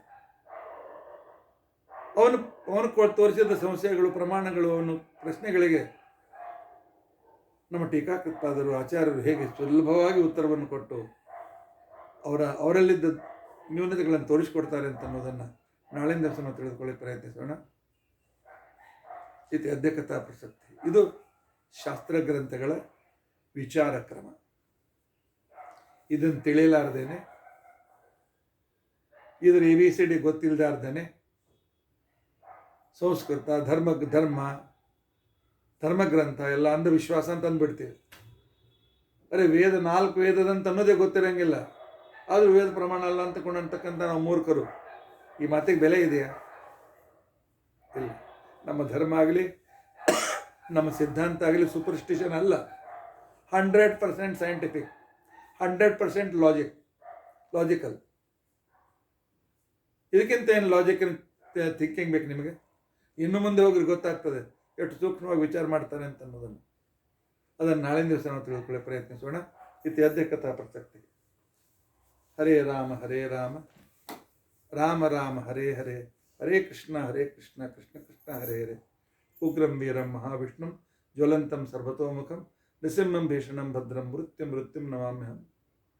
ಅಚ್ಯುತಾನಂತ ಗೋವಿಂದ ಸ್ಮೃತಿ ಮಾತ್ರಾರ್ಥ ನಾಶನ ರೋಗಾನ್ಮೇ ನಾಶಯ ಶೇಷಾನ್ ಆಶು ಧನ್ವಂತರೇ ಹರಿ. ಈ ಶ್ಲೋಕ 2 ಸಲ ಹೇಳಿದ್ದೇನೆ ಅಂತ ತಿಳ್ಕೊಡಕ್ಕೆ, ನೀನು ಹೇಳುವಷ್ಟರಲ್ಲೇ ಕಟ್ಟಾಯಿತು. ಪರಮಾತ್ಮ ಕ್ಷಮಿಸ್ಬಿಡು. ಹರೇ ರಾಮ ರಾಮ ರಾಮ ಹರೇ ಹರೇ, ಹರೇ ಕೃಷ್ಣ ಕೃಷ್ಣ ಕೃಷ್ಣ ಹರೇ ಹರೇ. ಅಚ್ಯುತಾನಂತ ಗೋವಿಂದ ಸ್ಮೃತಿ ಮಾತ್ರಾರ್ಥ ನಾಶನ ರೋಗಾನ್ಮೇ ನಾಶಯ ಶೇಷಾನ್ ಆಶು ಧನ್ವಂತರೇ ಹರೇ. ಅಕ್ಷಯಂ ಕರ್ಮಯಸ್ಮಿನ್ ಪರೇ ಸ್ವರ್ಪಿತಂ ಪ್ರಕ್ಷಯಂ ಯಾಂತಿ ದುಃಖಾನಿ ಅನ್ನಾಮತಃ. ಅಕ್ಷರೋ ಯೋಜರ ಸರ್ವದೈವಾಮೃತಃ ಕುಕ್ಷಿಕಂ ಯಸ್ಯ ವಿಶ್ವಂ ಸದಾಚಾರಿಕಂ ಪ್ರೀಣಯಾಮೋ ವಾಸುದೇವಂ ದೇವತಾ ಮಂಡಲ. ಶ್ರೀಕೃಷ್ಣಾರ್ಪಣಮಸ್ತು. ಶ್ರೀಕೃಷ್ಣಾರ್ಪಣ.